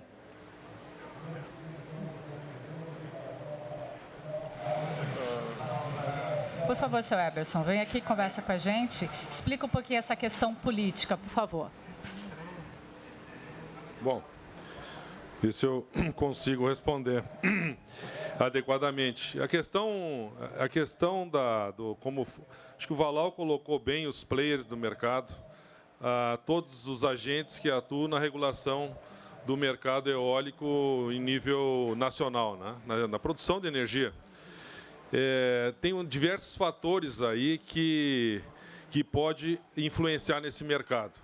O que mais influenciou nos últimos anos para o desenvolvimento do mercado de energia eólica foram os leilões. Então, o mercado regulado, que é onde se praticam os leilões de energia, que é a energia vendida para as concessionárias, esse mercado aí, atualmente, com a crise econômica do país, ele ficou um pouco estagnado, porque com a falta de demanda de energia, ou com o decréscimo de demanda de energia, não houve a necessidade, as empresas começaram a não ver necessidade de contratar mais energia, e, inclusive, acabou se constatando sobra de energia pelas distribuidoras. Então, isso aí deixou o mercado um pouco receoso. Até os leilões de energia acabaram tendo uma determinada parada, né? O ano passado, por exemplo, não houve leilões. Tinha um leilão programado para dezembro, foi cancelado. Existe uma preocupação do mercado com relação à produção de equipamentos, porque sempre nesse mercado se buscou atrair o maior número possível de investimentos, de empreendedores, para desenvolver a cadeia produtiva e gerar emprego e renda. Tendo uma cadeia produtiva próxima do mercado, a tendência é os projetos serem mais baratos, por questão logística. O que acontece, que há uma preocupação em nível nacional com essa falta de expansão de mercado, é quebrar essa cadeia que estava começando no Brasil e se instalou basicamente no Nordeste brasileiro. Então, o que se espera agora, com o aquecimento da economia, o Brasil começa a desenvolver outros leilões, que existem 2 anunciados aí para dezembro, um A-4 e um A-6. Então, isso aí já é um prenúncio de projetos que possam estar sendo negociados. E existem outros mercados que eu sempre defendo, os mercados o mercado livre, que é um projeto, que é um mercado que tem grande potencial, que é aqueles contratos bilaterais, aqui o Valal já se referiu, que pode sair dessa espera de leilões, e ainda o mercado de autoprodução, que é o exemplo típico da Honda, que foi também falado aqui. Eu acho que esse conjunto de fatores aí pode voltar a reativar a economia nesse sentido. Mas, assim, ressalto que tudo é uma questão de mercado. Energia é mercado. Se tem demanda, tem projeto. E, como sempre falo, e aqui eu coloco a nossa... quem gosta muito de falar isso é a Elbe, que é a presidente da Associação Brasileira. Ela diz que no mercado eólico não tem crise. Se tiver um ambiente propício, ele sempre vai desenvolver. Ok, muito obrigada, seu Eberson, aqui. E a gente tem mais dúvidas. Agora, o pessoal também que quiser fazer perguntas, a gente tem um microfone aqui com a Thay, que pode estar também utilizando para fazer perguntas. E a gente começa aqui agora, volta, na realidade, aqui a fazer perguntas. A Marta Rossi, ela quer saber o seguinte: gostaria de saber se em uma área de 1.000 hectares, quantas torres comportam em uma área de 1.000 hectares? Quem pode me responder essa pergunta? Assim, os projetos, né? A gente vai falar de projetos, eles são muito peculiares, né? Cada situação é uma situação, né? O pessoal tem muitas dúvidas nesse sentido de área, de densidade de máquinas, de possibilidades, mas aí que vem realmente o projeto e como a gente pode desenvolver essa questão toda, essa viabilidade, vamos dizer assim, né? Uma área de 1.000 hectares, ela pode ser boa, depende um pouco da direção dos ventos em relação à topografia dessa área, né? Isso aí é uma questão que influencia bastante. Essa área também no litoral é uma situação, numa região de terreno mais complexo que nós temos hoje no estado, que é, vamos lá, se a gente colocar a região do Escudo Rio-Grandense, aquela região de Pinheiro Machado, região de Lavras, é outro tipo de solo, é terreno acidentado, é um terreno bem mais complexo de trabalhar, e com uma densidade de máquinas que tende a ser menor, né? Então a questão da viabilidade em relação a um parque, sim, tá? Mas aqui eu acho que um caso específico é o caso do próprio SAD, aqui que colocou, né? São 1.800 hectares, onde tem 120 megawatts, né, instalados. Né? É uma área de litoral, é uma área mais, vamos dizer assim, mais fácil no sentido de disponibilidade de máquinas num carreiro, uma definição mais fácil da parte de engenharia do que áreas acidentadas. Tá? São 60 máquinas, não, são 40 máquinas de 3 megawatts lá. E, então, por isso que tem essas diferenças, né? Mas, enfim, depende muito. Vamos lá, e isso é só uma questão. A área é uma das questões. Eu acho que a logística de um projeto é muito mais do que o vento, do que a área e tudo mais. É a questão de logística, de conexão, é a questão de chegada, de como vai chegar o empreendimento, porque são caminhões, é uma logística complexa, né? Para chegar às máquinas, as pás são grandes, né? A operação é grande em um sentido mais amplo.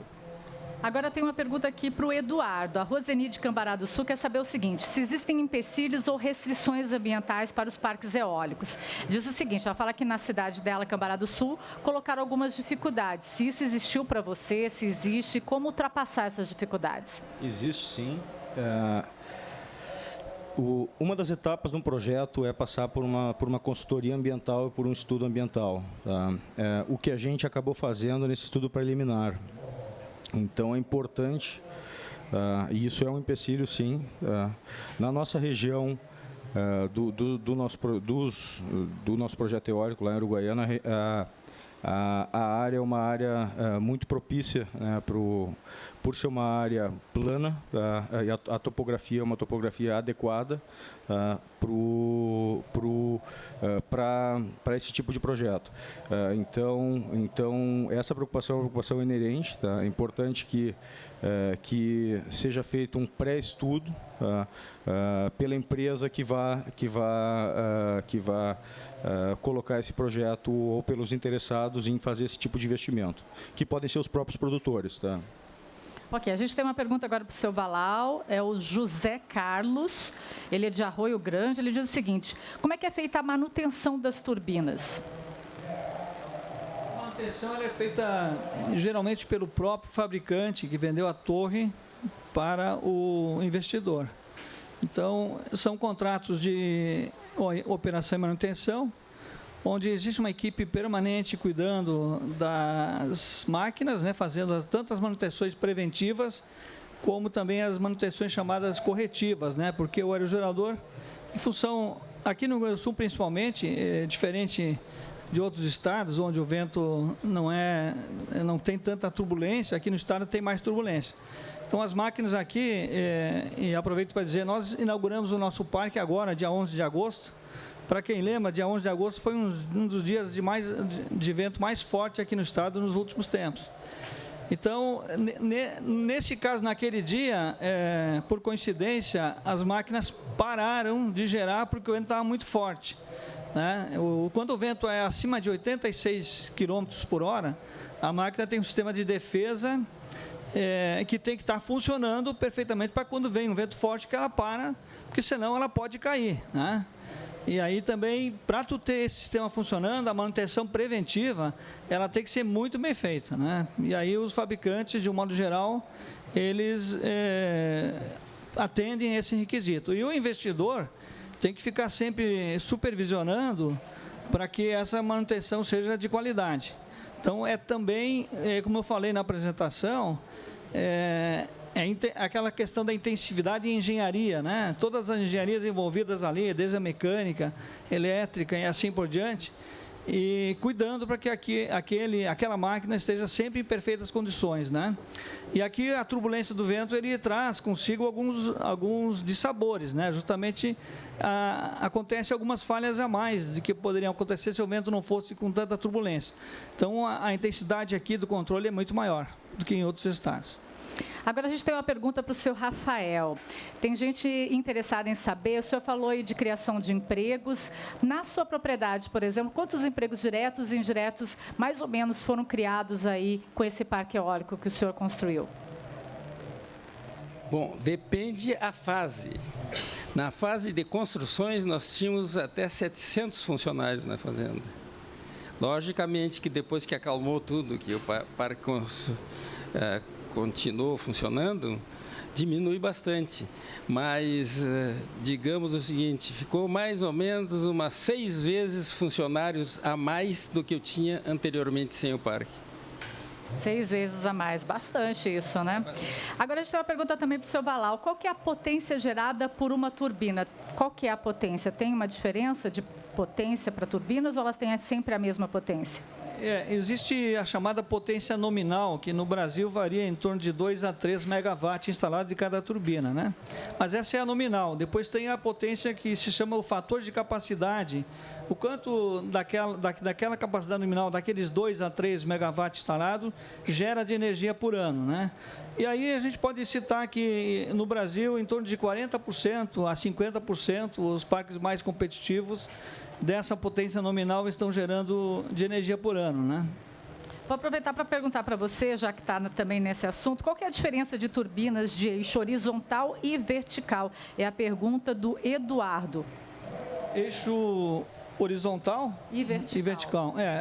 As mais conhecidas são essas de eixo horizontal, né, que são as que nós adotamos. De vertical eu não saberia responder, porque é uma tecnologia que ainda não está sendo comercializada, né?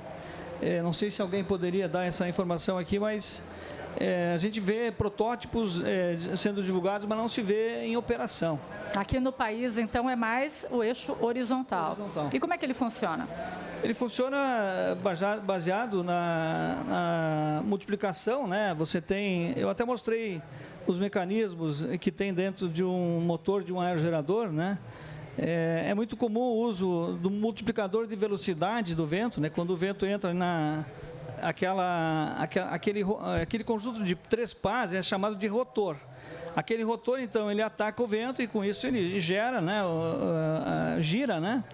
E aí tem o primeiro importante mecanismo é o gearbox que tem ali na frente, que é o chamado multiplicador de velocidade, né? E depois, na sequência do gearbox, tem o gerador propriamente dito. É um sistema bastante robusto, mas também bastante simples, né? Não tem muitos segredos. O que tem é que cada vez para você tenha aerogeradores mais resistentes, mais produtivos, a evolução em investimento em tecnologia tem que ser feito, né? A gente tem uma pergunta aqui para o Eduardo, que é do João Alvarenga. Ele quer saber se esse tipo de investimento funciona como uma espécie de poupança. Ele acredita que isso vai ser a longo prazo, que vai começar a ter lucros. Como é que funciona isso? Na verdade, eu particularmente estou em 2 lados.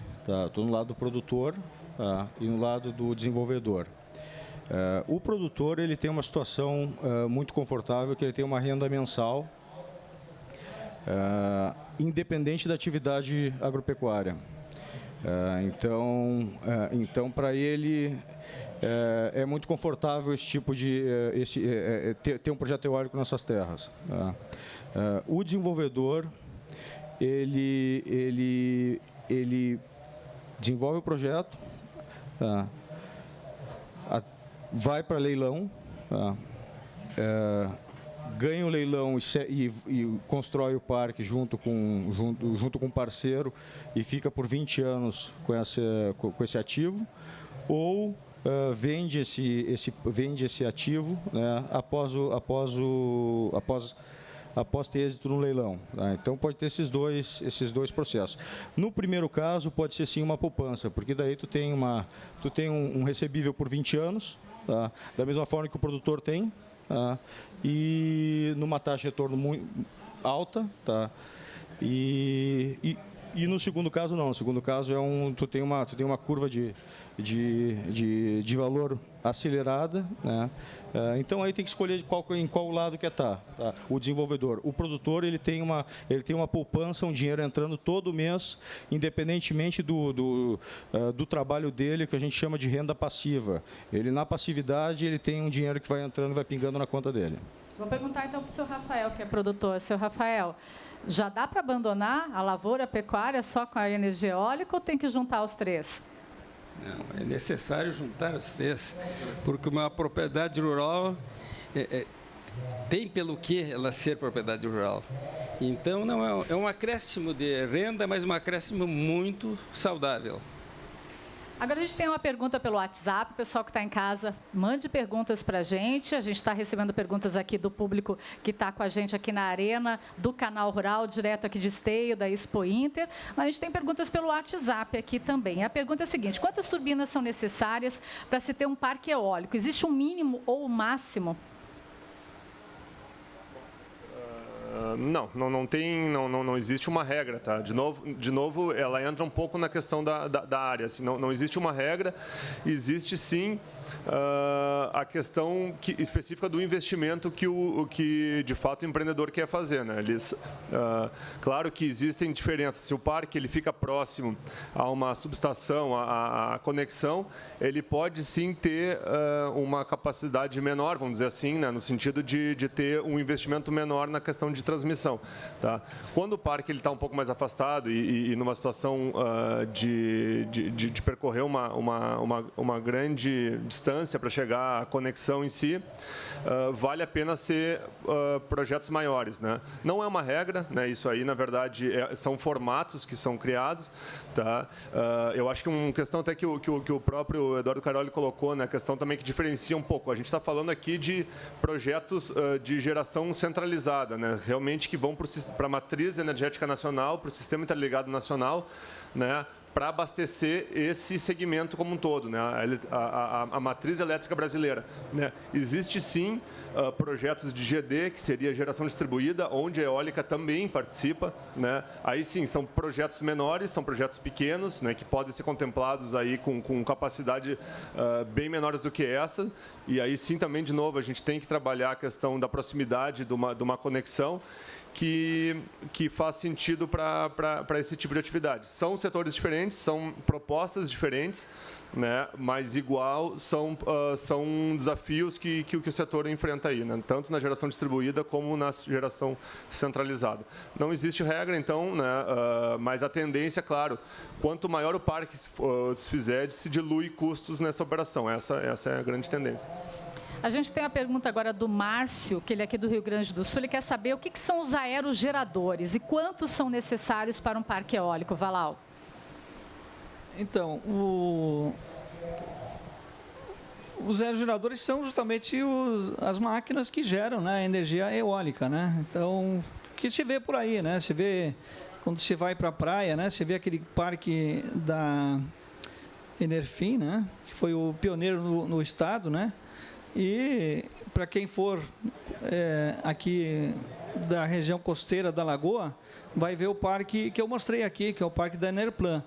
No nosso caso, nós temos 25 máquinas ali no complexo, né? E está previsto uma expansão também ali no local. Novos projetos estão sendo desenvolvidos, né? Então, o que se busca, na verdade, como o Guilherme falou, o ganho de escala, né? O ganho de escala é importante, sim, para ter competitividade nos leilões, né?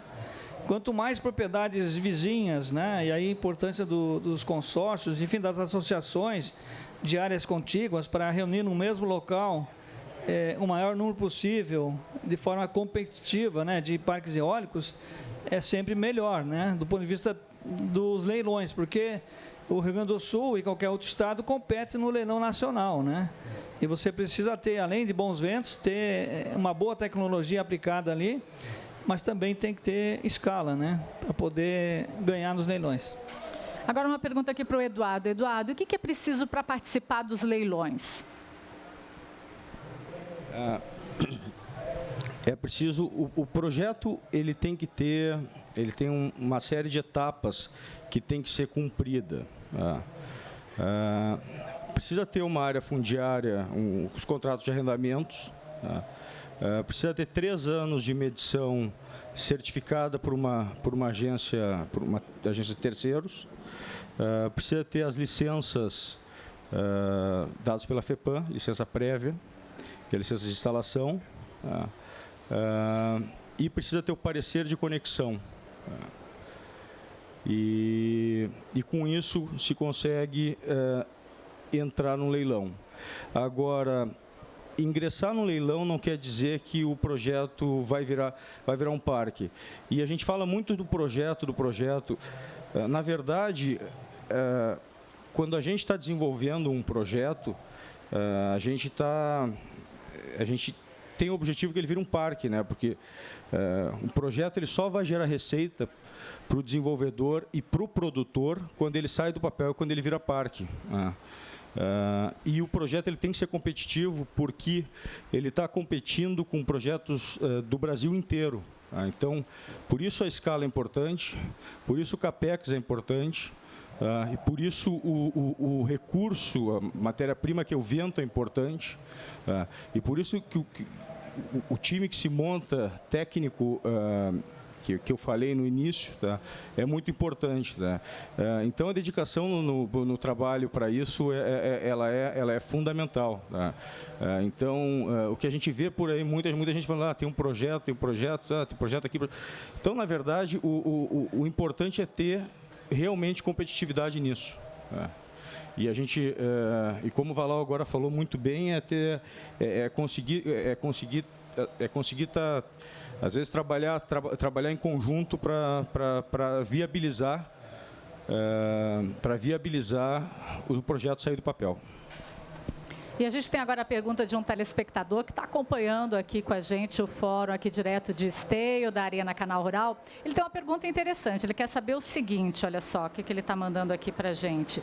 Ele fala sobre a questão do clima, que depende muito do clima. E aí ele fala, uma região que tem ventos favoráveis, mas de repente o clima pode mudar e ali ventar pouco. Como é que fica essa situação? Existe esse risco?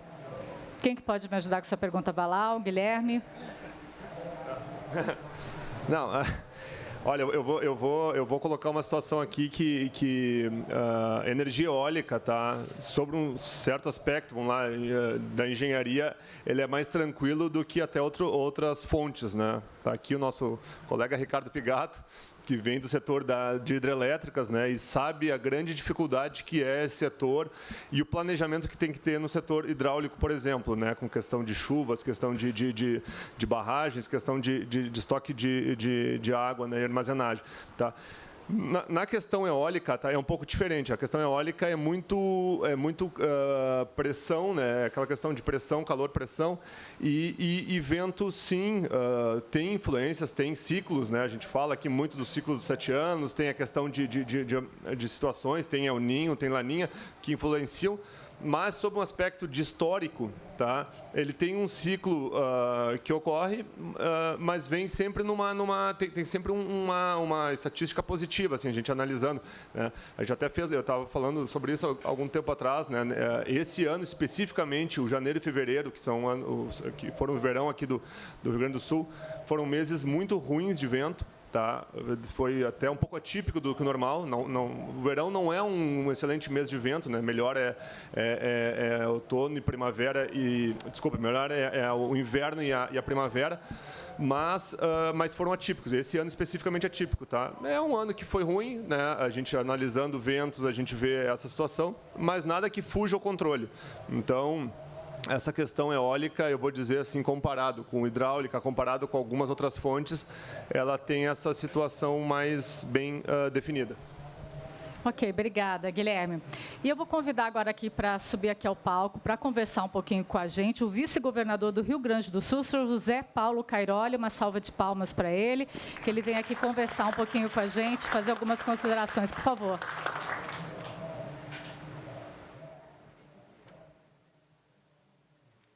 Bom, boa tarde a todos. Primeiramente, eu quero cumprimentar o Canal Rural por essa oportunidade que está de fazer alguns esclarecimentos numa atividade no setor que hoje para nós é extremamente importante.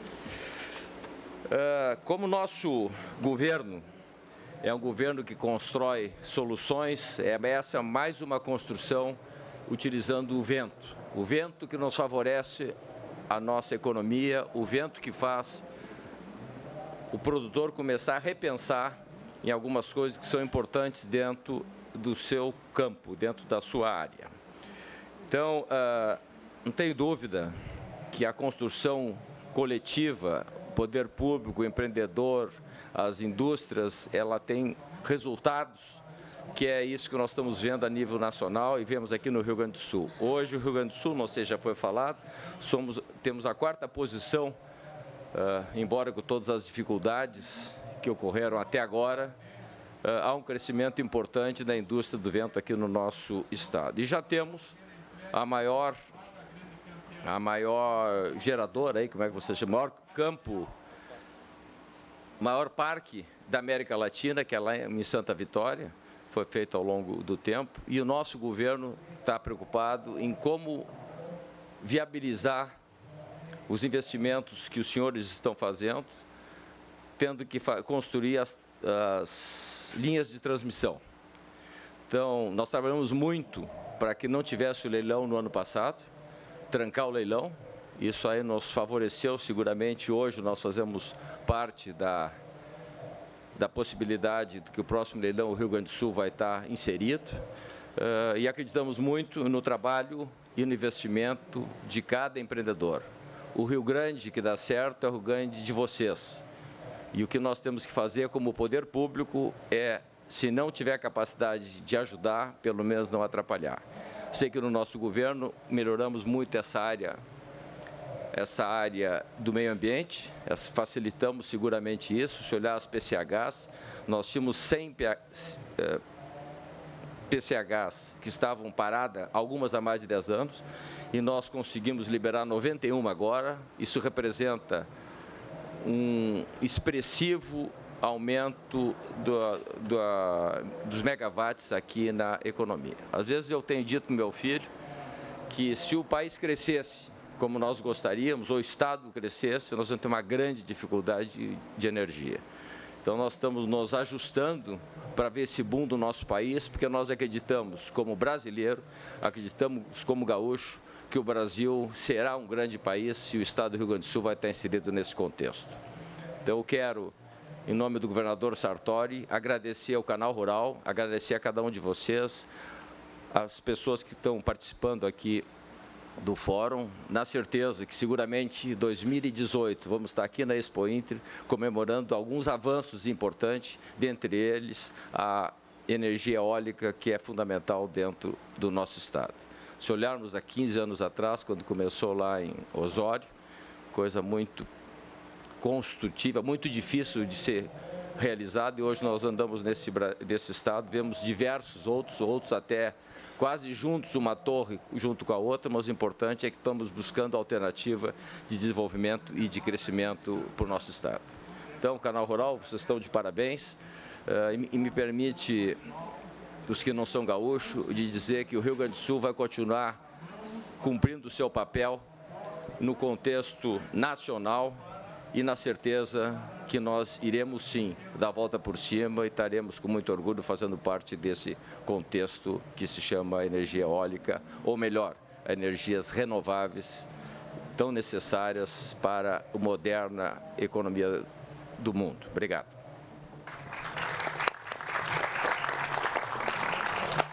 José Paulo Cairoli, vice-governador aqui do Rio Grande do Sul, conversando com a gente, fazendo algumas considerações, e a gente espera no ano que vem, com certeza, estar aqui de novo, Canal Rural, todos vocês, com mais novidades sobre energia eólica. E a gente ainda tem um tempinho, acho que, para umas considerações finais, mas eu quero fazer uma última pergunta aqui que eu recebi, que é bem interessante.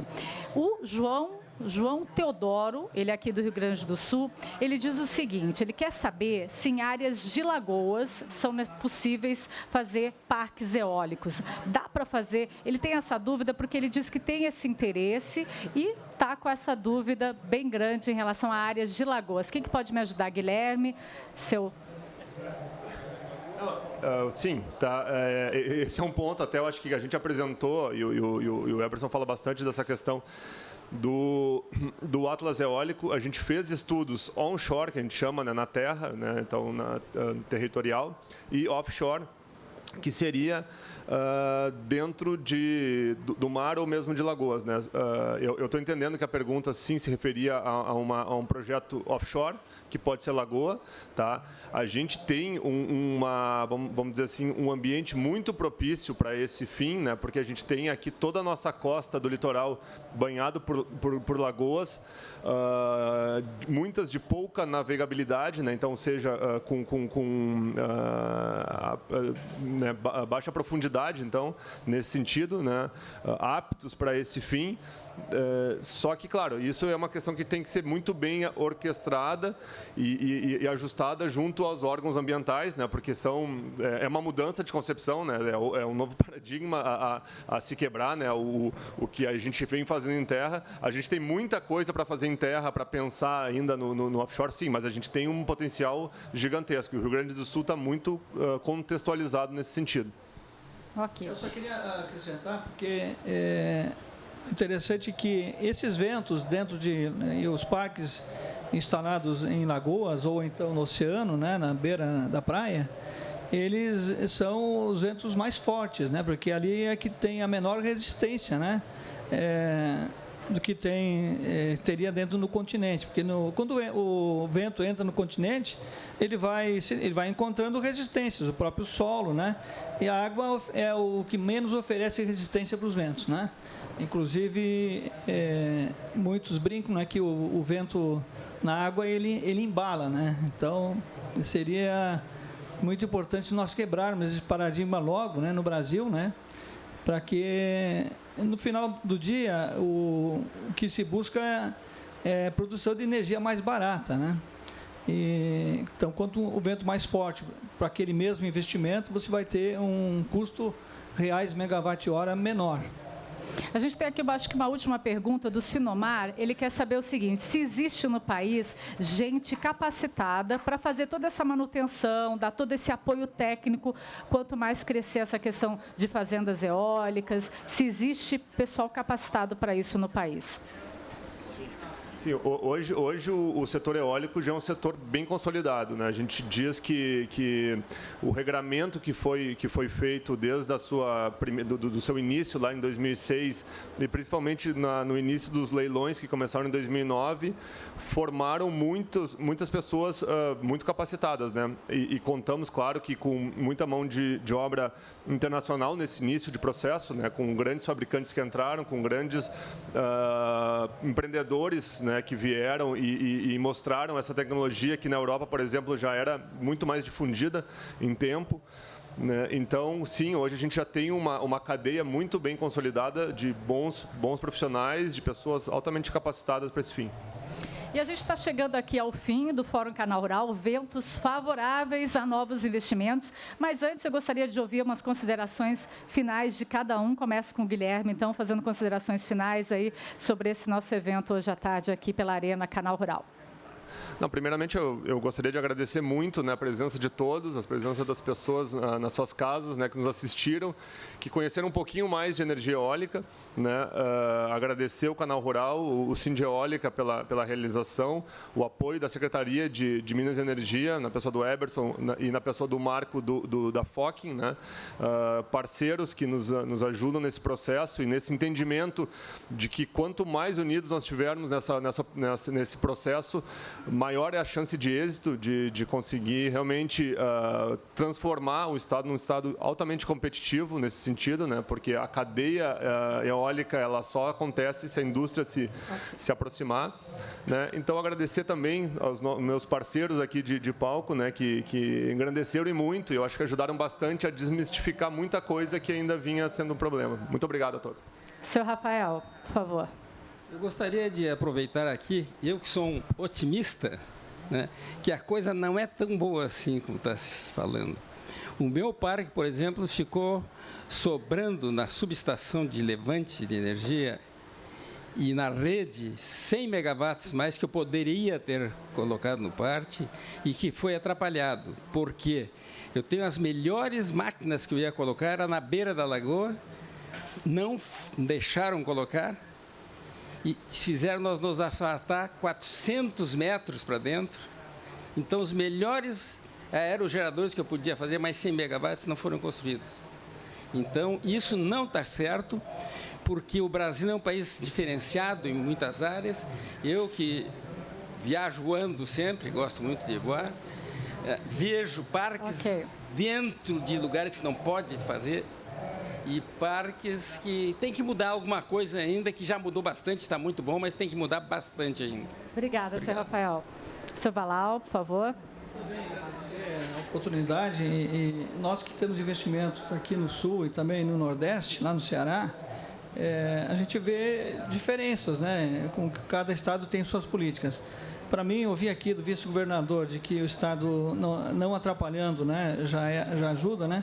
É isso que os investidores precisam. Mas o Estado ele tem que ajudar também, né? Porque essas questões de licenciamento que você refere e outras, né, nós mesmos tivemos um atraso na conexão de instalação do nosso parque. Isso tudo, no final do dia, vai para a conta, né, e torna o parque aqui no Estado, ou em qualquer Estado onde isso acontecer, isso não é exclusividade do Rio Grande do Sul, torna o parque menos competitivo. Então, os governos devem, sim, apoiar as infraestruturas, né, na instalação dos parques e nos licenciamentos, porque é por aí que eles mais ajudam. Ok. Eduardo, rapidinho, que a gente já está terminando aqui, a gente tem meio minutinho. Gostaria de agradecer ao convite do Singeólica e do Canal Rural e a presença do Guilherme e do Dr. Rafael, prazer escutar o Valal.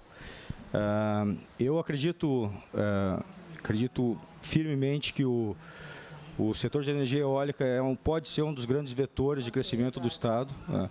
E ele só vai crescer com o apoio dos produtores, né? Eu tenho esse entendimento. Ok, obrigado. Eduardo. Obrigada. A gente está terminando aqui a transmissão do fórum aqui, Ventos Favoráveis a Novos Investimentos. Muito obrigada pela participação de todos aqui na Arena Canal Rural e também os telespectadores que acompanharam a gente pelo canal. Uma ótima tarde a todos e continue acompanhando a programação do Canal Rural. Até breve.